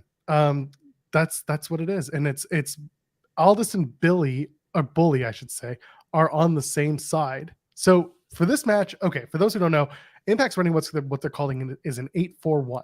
The match starts off as a 4-on-4 match where two teams are going 4-on-4. The winning team, those four then turn into a fatal four-way. And then the winner of the fatal four-way is the number one contender for the Impact World Championship. They face the winner of Shelley and Macklin at Slammiversary. Presumably Steve Macklin's going to retain. So let's just, for all intents and purposes, say it's Steve Macklin. Bully is out there right now making his claim. Nick Aldis is making his claim. The other two men on that team, on that side, are Jonathan Gresham and Heath. So really the question is now, does Gresham eat the pin or does Heath eat the pin? And does Heath eat the pin from Aldis or does Gresham eat the pin from Aldis, or, is it Bully? Do we do a double pen? What if we do a double pen? I see in the chat like Scott D'Amore costing Bully. That's the most likely scenario, and we do Bully versus Scott D'Amore in some sort of over-the-top match at Slammiversary. I don't know if I said it here or if I said it elsewhere, but like Slammiversary is in Windsor. Can-Am Dojo is there. That's Scott D'Amore's bread and butter in wrestling. Scott used to be a wrestler once upon a time. He even posted a photo of him having a match with Rocky Maivia once upon a time at BCW. So there's probably going to be a Bully versus Scott D'Amore plunder match at Slammiversary for Bully's contract, which is sure. Have Can-Am Dojo graduates show up and like screw Bully out of it. And it's a big happy moment because Macklin's going to beat Aldis for the title, I hope. I don't want Aldis winning the world title. I don't think that helps anyone. But could happen. Of course it could happen. I don't see what the benefit is to having Nick Aldis come back in and win the Impact World Championship. When you have he's gonna defend the title everywhere, Joel. Has he said that? No, he has not. Just like the NWA World Heavyweight title, he's gonna defend it everywhere. 10 pounds. What if this is the long play from Billy Corgan? Is an Impact NWA partnership? Well, then we're not fans. We're not fans of them. Aldis and Tyrus, baby. Let's go. No, Aldis and Tyrus is like a match made in hell. By the way, okay, so I think a lot of people saw the Billy Corgan. If you're not a Tyrus fan, you're not a wrestling fan or whatever it was. What was that? Was that the quote basically? Because I know you had a part in that. Camille, this is going back to why you and I talk about the NWA women's division being the best. Camille basically saying, I disagree with that entirely, and like fighting back for not only NWA, but also wrestling fans and the women's division in NWA. Being like, yeah, I disagree with Billy Corgan's quotes. Good. I think She should. this is the smartest thing I've read. And I'm like, God bless the woman who was holding that title to come out and be like, what? Like, why does this have to become Billy being a gimmick? Like, why does Billy have to be one of those on-screen management douchebags? And on top of that, why did Camille have to be the one to come out and say it? I'm happy she did, but like, it just proves our point further, doesn't it? And Tyrus commented on it as well. Shout outs to Malcolm and Muscle, or Malcolm and I always get it confused. But shout out to him. He interviewed Tyrus and asked about that. He basically kind of said the same thing of like Billy just like stirring it up, and then he of course leaned into the only people that dislike me are internet dorks and people who fantasy book wrestling. I'm like, if I was really getting that much hate, then, you know, people would stop watching and everything. They think this is good heat. Like, I truly think that they think that this is just good heat. And it's like, oh, we're going to tune in to see Tyrus lose and ha ha ha, he's not going to lose. Like, how many people are really watching these shows? Like, I don't feel like people are tuning in to see Tyrus do anything. I think they're tuning in at all. They make headlines because they say these things and it generates the buzz, typically negative buzz that it generates, but it doesn't lead to any increase in viewers or any increase in like revenue. Maybe it does. Maybe I'm wrong. Maybe we don't know what the Fight TV buys or anything are like that. I mean, we can look at the power views and they're kind of fluctuating here. So the latest episode got 21,000. The episode before that got 46 or 47,000. Like they do about 45. I mean, some of them do okay. They did it. Here you go, Joel. So Camille and Taya Valkyrie from NWA 74, they posted that full match, 216,000. As it should be. That's basically their most viewed thing. Like Power generally does between like 20 and 40. There's some that do a little bit better and things like that. Is this good? Like let's go to MLW, and you know MLW runs on YouTube now. They've been kind of running on YouTube, but the last few Fusion shows have been on YouTube. MLW last night's Fusion is at 15. The week before is at 52. So, you know, last night we still got a little bit of time to see that might grow a little bit, but you know, that did 15 after one night. NWA is at 21 after 2 days. The last week's NWA is at 47. Last week's MLW is at 52. So they're kind of comparable. Like, are you good being on the level of MLW? Maybe if you think MLW is doing okay, they're both on Fight with their pay-per-views and everything. They're all just in that little bubble, right? Of let's try to establish something. Let's try to, how do we break out here? How do we separate ourselves straight up the middle? We're just going to keep going straight up the middle. How do we separate ourselves from the rest of the pack? And I don't know if any of them are going to end up doing it. I don't know what it's going to take for any of them to do it. Clearly, NWA thinks the way they're going to do it is by having Tyrus as the champion and generate negative headlines. And if you're not a wrestling fan, if you're not a Tyrus fan, that seems to be their strategy. Good luck. Tyrus, I'm going to let you in on a little secret. Your entire fan base is the internet. That's who's watching NWA. And if they're not watching NWA on the internet and they're not following the NWA on the internet, then they live in a rural place where the internet does not exist and they're just waiting for the NWA to come to their local gymnasium. There's no in between, Tyrus. There is literally no in between. I don't understand why these people continue to start this stupid conversation about wrestling fans being online or not. People watch these shows. People are watching our show. People watch shows on Fightful, the post shows. People watch the opinion shows. People watch idiots get angry on the internet all bloody day. It influences decisions. Stop trying to ignore the fact that these people exist and that you're trying to run your program.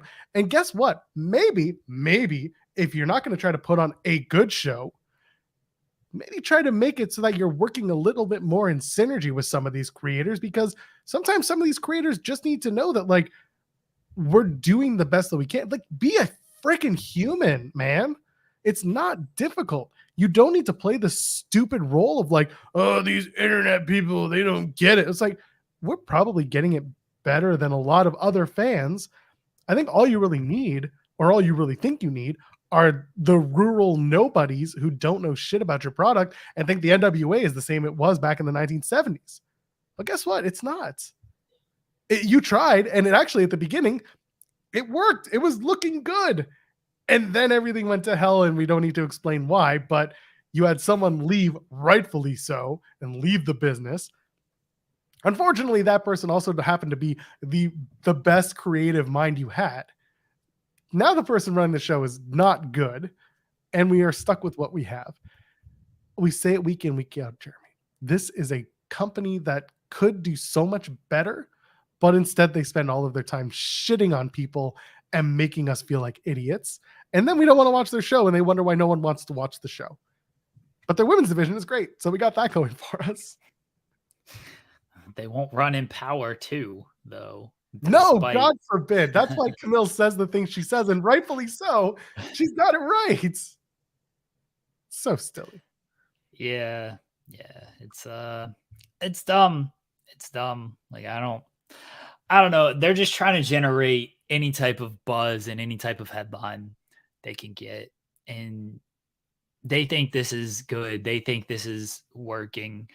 I'm personally not a fan of any. Like, if you want to give me easy headlines, go for it. I appreciate it. Thanks a lot. But like, your product and the guy you got as champion just ain't for me. It ain't for me. So I do like their women's division, though. Keep saying that. Great like their women's Kaden with the super chat saying Seahawk needs to update the list. Yes, it's become a bit that's going out of. That thing is a manifesto at this point. It's true. Someone's going to use it. It's going to be a problem. Anyway, let's. This is the real. Let's pick up where we left off. Wait a second. Oh, before we do that, yep. This man cannot make the show today. He's very busy. He's a busy man. But he sent me a video that I've not watched because he literally sent it during the show. No. So I don't know what's about to be said here on this show. I did not pre-screen this video. He's a professional. He technically runs this channel and owns this channel. So I imagine he doesn't want to get us in any type of trouble with his work. I don't know about that. Imagine he doesn't want to get the company in any kind of trouble. Play the video from Eggman. From what? Play the video from Eggman. Hey, Joe Pearl, happy birthday, my man. Sorry I can't join you on the live stream. I think you know what's going on in my area with the internet. It's really kind of screwed up my week. But I'm sure that Jeremy Lambert is creating nothing but fun and shenanigans on that Fightful Overbooked podcast. So hope you had a great birthday. Like I told you, you are a blessed man. You share the same birthday as my son. And hope you had a lot of fun. Happy birthday. Okay, I didn't expect it to be Jimmy. Jimmy is not Eggman. Eggman is obviously Sean. That's good stuff. Yeah, so Jimmy and I couldn't do KYN live yesterday because Jimmy has internet issues going on at his in his neighborhood. They're doing stuff. So that was Jimmy has no idea what I do with this show or this channel. He does not know what Overbooked is, and I love it. Oh my god!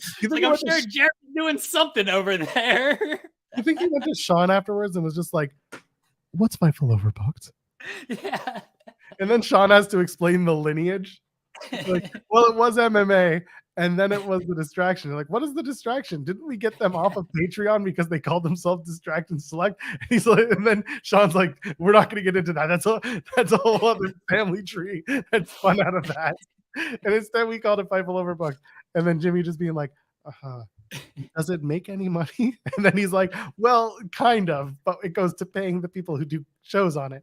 So it goes to paying Jeremy and Joel. Well, no, it doesn't. It goes to paying other people who do shows. Who are the other people doing shows, Sean?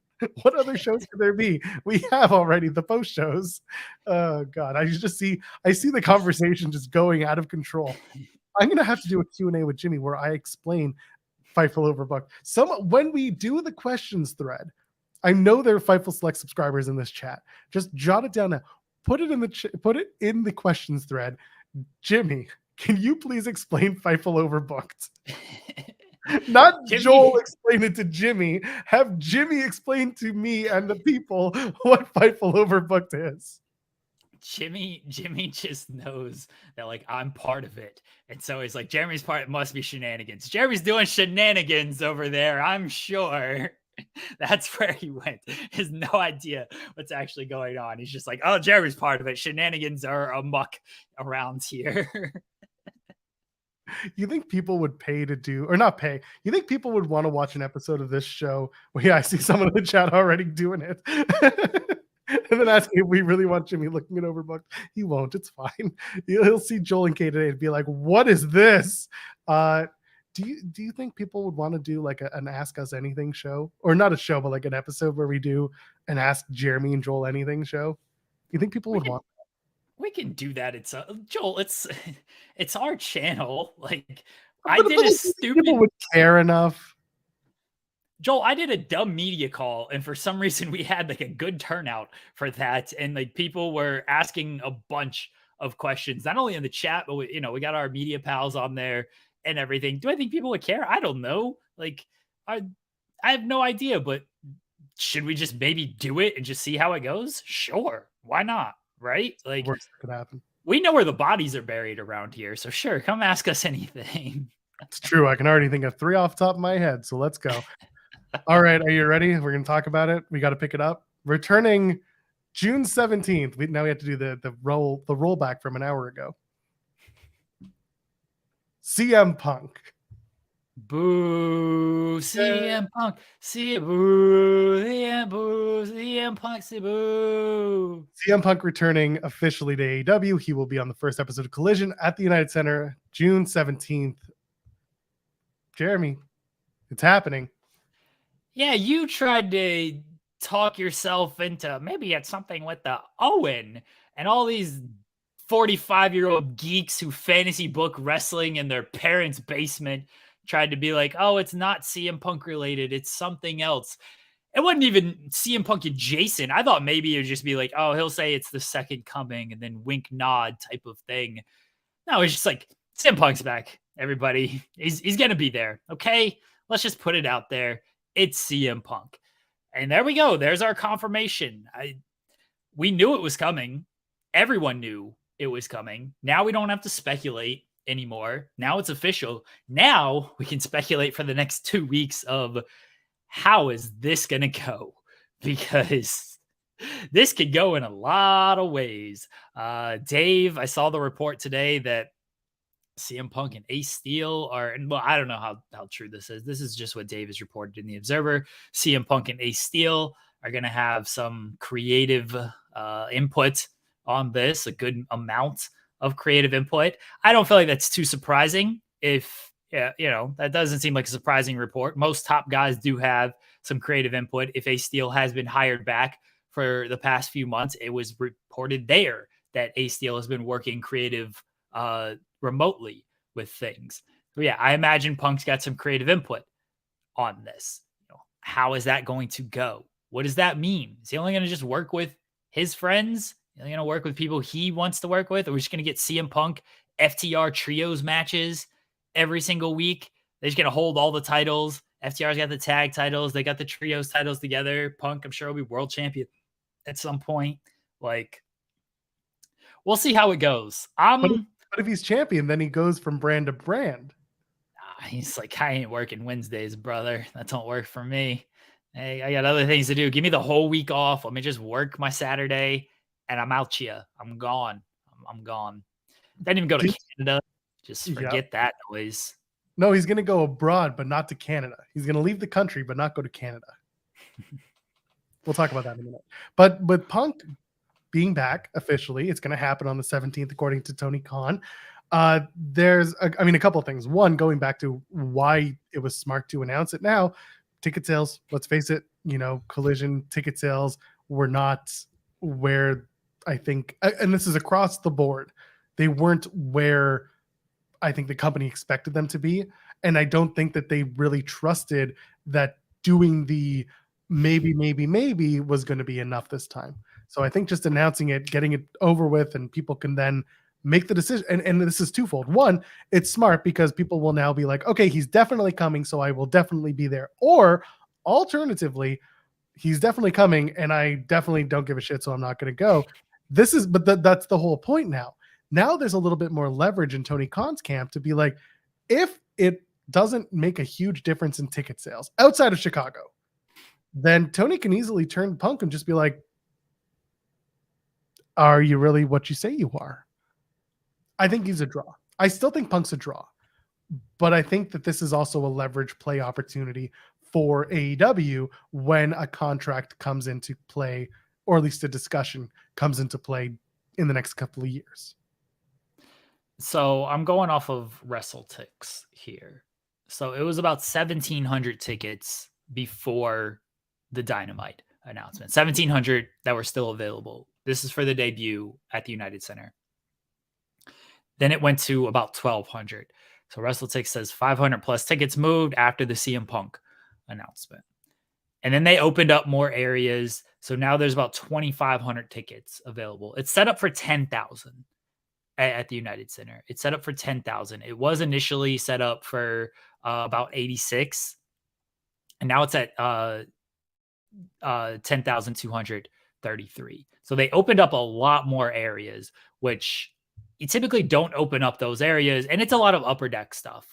It's a lot of the upper bowl area. You typically don't open up those areas unless you're, of course, confident you're going to sell those out. I imagine they're priced pretty well because they are in the upper bowl area. The thing is like the upper bowl area is what hadn't sold initially. If you look at the ticket map from WrestleTix, it's basically all the like lower bowl and then the floor seats and stuff were sold. Most of the tickets were in like the upper bowl, and now they've opened up even more on the upper bowl. Clearly they expect these to sell. They got a couple of weeks to build something. They're going to announce a main event at some point. I hope if they're smart, they'll announce that main event before the Wednesday of the show. Like I'd probably announce that main event. Honestly, I'd announce it tomorrow. I'd give 2 weeks out, put it on Twitter, or announce it tonight during Rampage if you want to. I forgot. No, you know what's going to happen. You know an announcement about an announcement. Tony Khan has a big announcement about the first main event for AEW Collision this Wednesday night on AEW Dynamite. That's probably true. But I would announce it, and then that way there's no, you know what the main event's going to be. You know CM Punk's going to be there. You also know like Miro's going to be there. Andrade. I mean, Orange Cassidy and MJF were on the poster. I don't technically know if that means they're going to be on the show, simply because one, Orange Cassidy might lose the title on Wednesday. I think a lot of people are speculating and theorizing that he will lose the title to Swerve on Wednesday. Like they were on the poster because they were the champions. And it's like, okay, we want to have the champions front and center of this. But we know, again, Miro, Thunder Rosa, and Andrade, they were in the press release for that. So they'll be there. CM Punk will be there. Announce the main event. See if that brings any extra eyes. And then, where do we have when it comes to the Canadian tour? Is that stuff going to move? I don't think Tony's going to honestly leverage too much out of this. He really likes CM Punk. He really likes considering what we've done with the last 8 months. Of course he likes him. This is, again, it's a curious case. The main event should be announced ASAP. Also, I would start cycling in some of the stars of Collision as soon as I can, because I would too. Like you can't just cold bring in Miro and just be like, here he is, and that's enough. It's not. You need to do a little bit more than that. So I would like to see them cycle him in at least a couple of weeks before the show goes live on the 17th.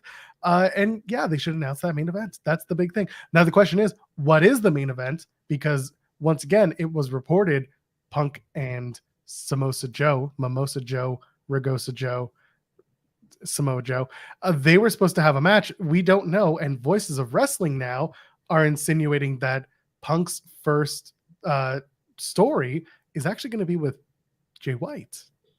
Oh, yes. And Voices of Wrestling they get a lot of things right when it comes to AEW lately. So that's why I'm willing to talk about it on the show, because they sometimes they get it right. And also Jay White is a high enough profile feud for CM Punk coming back that it would look very good, and also would cement CM Punk as a babyface, because they're not exactly cheering Jay White the way he's been acting lately on television. It would cement CM Punk as a babyface, but does that carry over to television in the actual crowd reaction? Jay White's a good enough heel to where he can heel it up and get CM Punk cheers. I don't know if CM Punk, just the way he speaks, the way he is very off the cuff with things, he might just say something to get himself booed.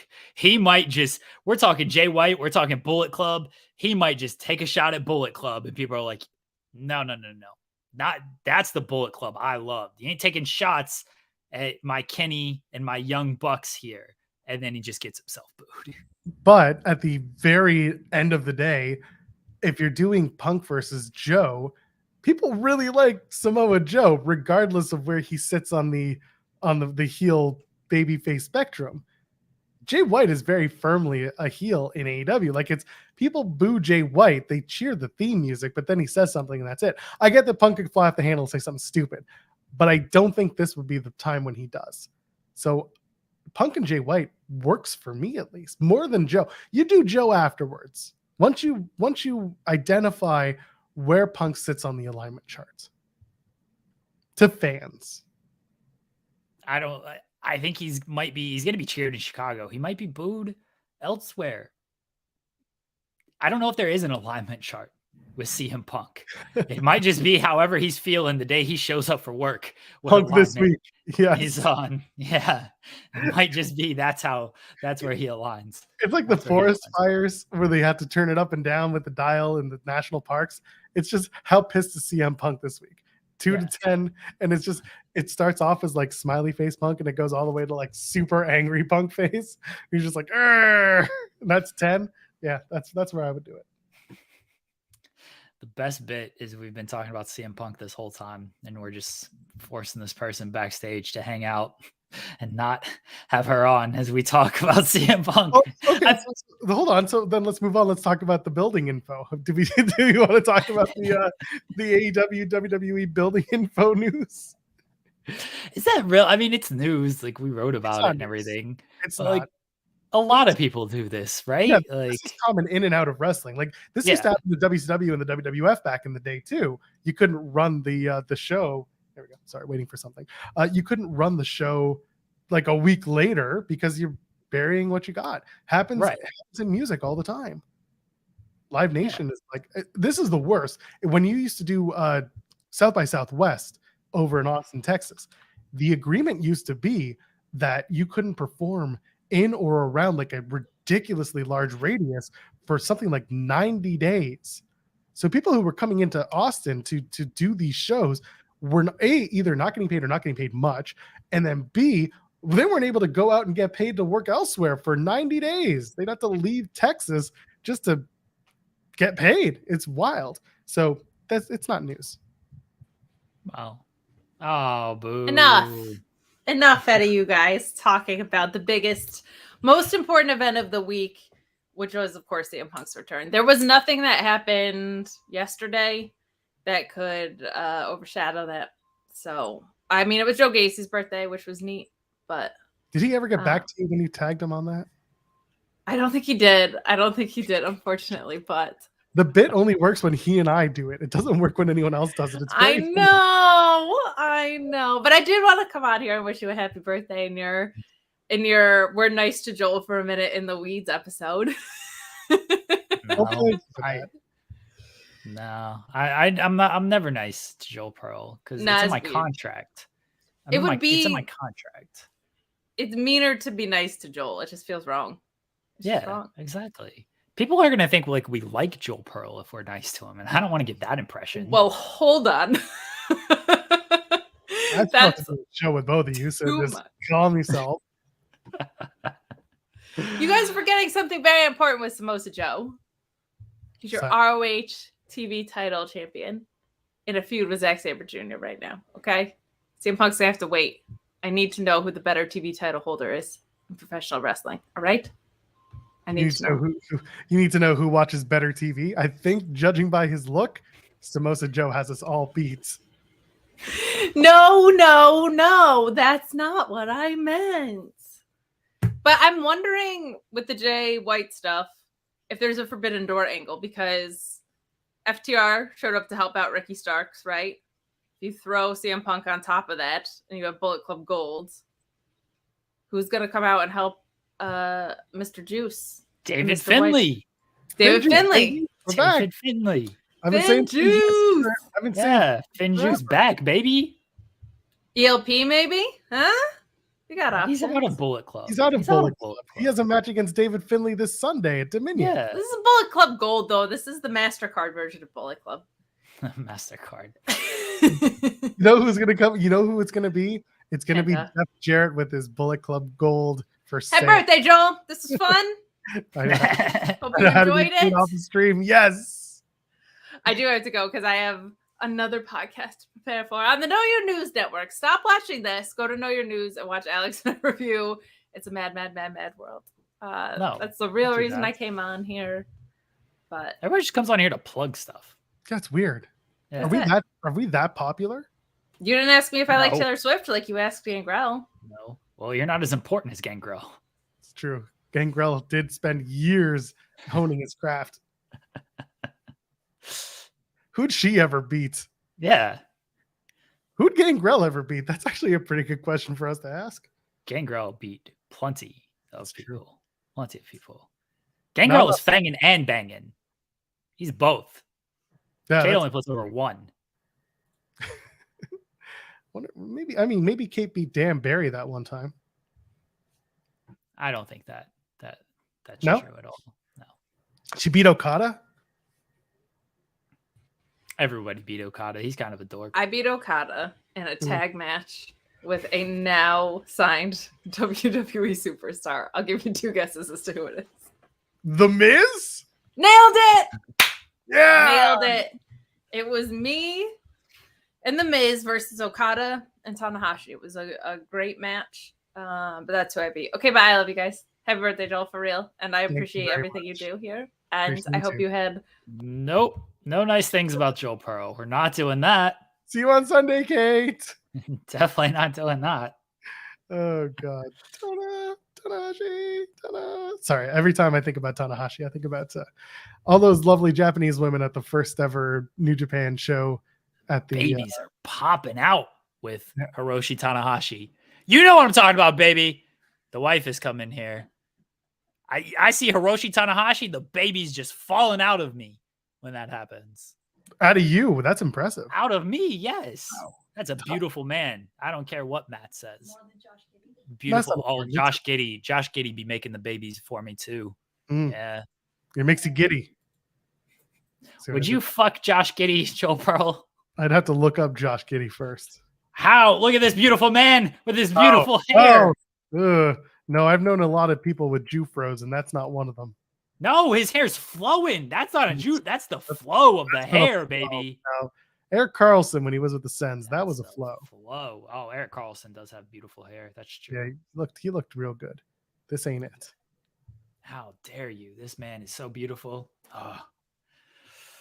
Haters. Yeah, Happy Pride Month, everybody. We have people in the chat being like, "Hey, Tana can get it." Absolutely, good for you. Tana could get it. Oh, yeah. Listen, I'll admit when people are good looking. Hell yeah. Carlson's good looking man. There you go. People know. They get it. Eric Carlson is a good looking man. I am comfortable enough in my heterosexuality to say that these men are beautiful. What do you want me to do? Yes. And like you said, happy Pride Month to our pals who are supporting, who are there, who are part of that community. Absolutely. Of the LGBTQIA plus community. I'm sorry. It's the alphabet soup as my LGBT friends always call it. This is a fun month for y'all. I hope it's a good one. And we celebrate it. So let's go. What else do we have to talk about? We were talking about the Punk stuff. We talked about Jay White. Collision. So they're doing Championship Friday here for Rampage this week. The matches are okay. So the matches are interesting. I don't think the outcomes are in doubt considering what titles are on the line. But a kind of a theory that I was thinking on and kind of ruminating on. Do you think this is the start of Tony putting together Rampage cards that matter, or at least get some buzz leading into Collision, so that people don't think the Collision is just like another show that's going to be airing? Or am I just overthinking it and Rampage is just going to have a good week this week and then back to normal next week? I think this is Tony putting together Rampage cards that are just cool matches for everybody. Fair. Because what does this card in the AEW world, what does this card mean? It's Forbidden Door preview show. Yeah. Like, look, all these matches are cool. Don't get me wrong. Like, Vikingo against Commander and Jalistico. Willow, I always love when Willow wrestles. She wrestles Emi Sakura. That's a good match. Zack Sabre Jr. Love me some Zack Sabre Jr. What else? And Shibata and Lee Moriarty. All these matches are really good, but like none of them have really anything to do with AEW. None of these guys are staples on Dynamite. Like, Lee Moriarty is the biggest Dynamite staple of all of them, and he basically gets beat at every turn as part of the firm. I think this is Tony, and honestly, I'm not mad if this is what Rampage becomes. If Rampage just becomes like, hey, you can see cool matches that you didn't think about, and they're going to be good because all these guys are good wrestlers and guys and girls are good wrestlers. We're going to give you New Japan titles. We're going to give you ROH titles. We're going to give you AAA titles. Like, you can see a mixture of everything on Rampage. Doesn't really got much to do with what you see on Dynamite and Collision. You want those shows, you want those stories, watch those shows. Rampage is just cool match show that blends together a bunch of companies. I'm fine with that if that's what Rampage becomes, because I don't think they're going to mix Rampage with the other stuff anymore. I think that's what this is setting up for Rampage. It's setting up just, this is what Rampage is going to be moving forward. Cool matches, different people from around the world, and a blend of companies. Whose contract do you think includes that Vikingo has to face Commander, and only Commander plus whatever extra person you want? Like, who was that? A Conan call? Was that a Commander? Like, who made that decision? Because if you want to see Vikingo, it's like you have to see his conjoined twin Commander at the same time. I did when they announced that match. I was like, haven't we seen this? Yeah. Like, haven't we seen this match? And I'm actually not sure we've had. I don't think Jalistico has been part of this like triple threat thing. But like, they just ran Commander and Vikingo and Gringo Loco at GCW, and like most of the reaction was like, this was a fun match, except they kept trying to find new ways to tell the same story, and unfortunately they were having some trouble. Like, it's tough. They have to go out there and kind of reinvent the wheel each time they're live, and it's tough. But I don't know why we continue to go back to these two guys, and then we add a base, and in this case the base is Jalistico this week. It's strange. It's gonna be a good match though. Of Like, course it's gonna be great. People who just like pops for matches, they're gonna pop for this match. And that's what, look, I'm fine if this is what Dynamite becomes. Completely Rampage. If this is what Rampage becomes. Cool matches, just do some cool shit with your promotional friends. All for it. Yeah, absolutely. Before we get out of here, I want to spend at least a couple of minutes before we leave. Jungle Hook back together. Is this the beginning of the end for Jungle Boy as a babyface, or is Jungle Hook going to become a legitimate tag team that maybe helps get Hook to that next level moving forward? Because there's been a tag title, a tag division that's not exactly on fire in AEW right now. I think they'll have a little bit of a run, but I don't know. Like, so is FTR going to be on both shows? Presumably, that's the way the titles are supposed to go. Okay, I think there's still just more that needs to play out with the roster split here before I make any decisions on this stuff. I would like to see Jungle Boy and Hook like get an actual run with the titles, but I don't know if they're the team to beat FTR, because it just doesn't seem like it. But if FTR is on both shows and Jungle Boy and Hook win the titles, are they on both shows? I don't know if there's an issue between Jack Perry and CM Punk, but I know Dax Harwood has said this, that there's an issue between him and Jack Perry. Like, I don't think they get along too well. Jungle Boy very hesitant when he asked about the CM, when he was asked about the CM Punk, like working a feud with him, he was kind of like, I don't know. Like, he was not very Josh Giddey about wanting to do that feud. So he gave the Orange Cassidy answer. I don't know. Yeah, it was not the nonchalant Orange Cassidy answer. It was the let me not say something that's gonna make me look like a jerk here answer. That was the tone, the vibe that he was given for that. So I don't know if if they win, are they gonna be on both shows? Not sure.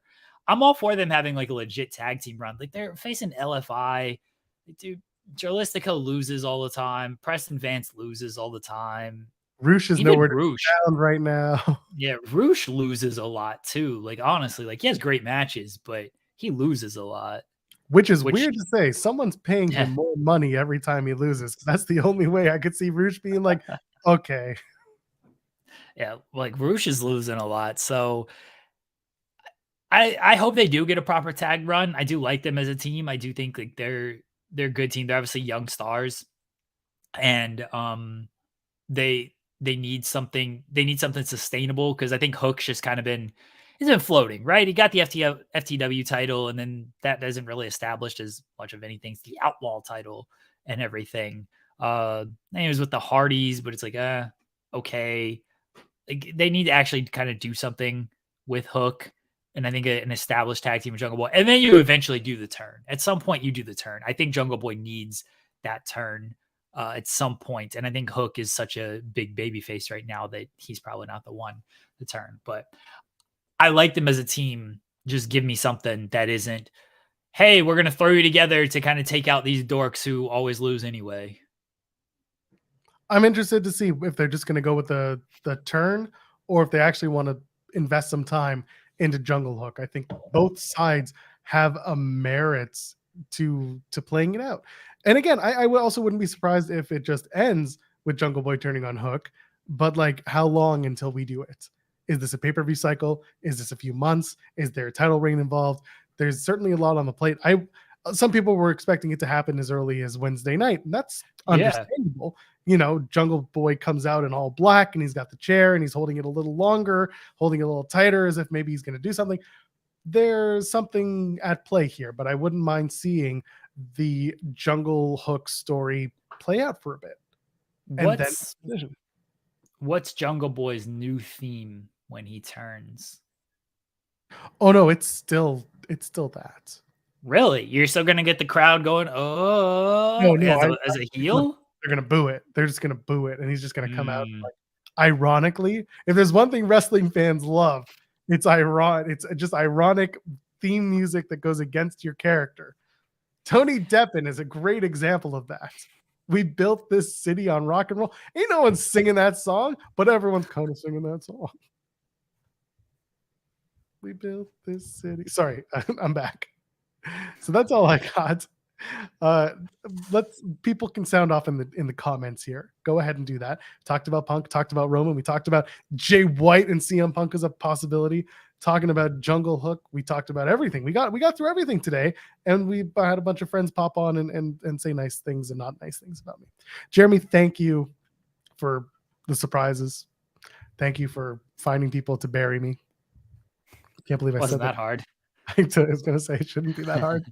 I appreciate you, and I appreciate this show. I appreciate people who come out and watch us 3 times a week, which is wild. Who would want to do that? I don't know, but y'all have chosen to do it, and I appreciate that every single week. I feel like Fridays, I'm just like, oh man, this is like, we have 3 days, or really 2 days until the next one. What the hell are we going to do? And then Monday comes around, and it's like, oh, there's so much to talk about. So I love this show. I love working this show, and I love y'all for working it with us. There you go. Are we working? Or are we shooting, brother? God dang, I didn't know if we were working or we shooting. Where's the video of Cody doing that? I didn't know we were shooting, cowboy. best of all time. Take us home, Jeremy Lambert, to plug your stuff. Let's get out of here. No, Friday night. Taking home. Everyone have a good weekend. All right, just have a good weekend. There's a big New Japan Dominion show on Sunday. If anybody wants to watch that, there's a 2-night NWA Crockett Cup. Good luck. And yeah, again, I said it earlier. I'll say it again. Appreciate everybody who supports Fightful Overbooked, leaves super chats, watches the videos, and things like that, because I always like when I'm able to pay the contributors a little bit more. And like we say a lot of times, I don't see any of this money. Joel doesn't see any of this money.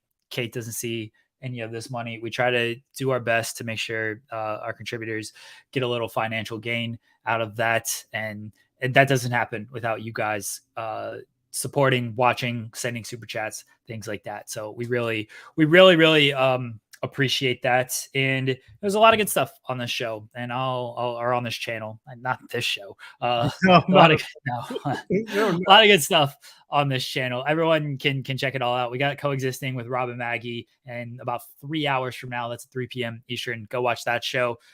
Rob and Maggie do a great job. They got an interview with the Cheeseburger dropping this weekend as well, so everyone can check that out. Yeah, thanks to everybody for the support. Thanks to everybody at Fightful Overbooked who does what they do. Everyone have a good weekend, a safe weekend, a fun weekend, and I guess we'll see you on Monday. Yeah, Monday we'll be back 10 a.m. Eastern as we always do. I am at Joel Pearl, JOELPEARL. If you don't want to wait till Monday and you still want to see me on the screen for some reason, Kate and I host a show, Joel and Kate, at 8 p.m. every Sunday night. That's Eastern Standard Time. We'll see you in the next one. Ladies and gentlemen, friends beyond the binary, enjoy your weekend. Bye-bye.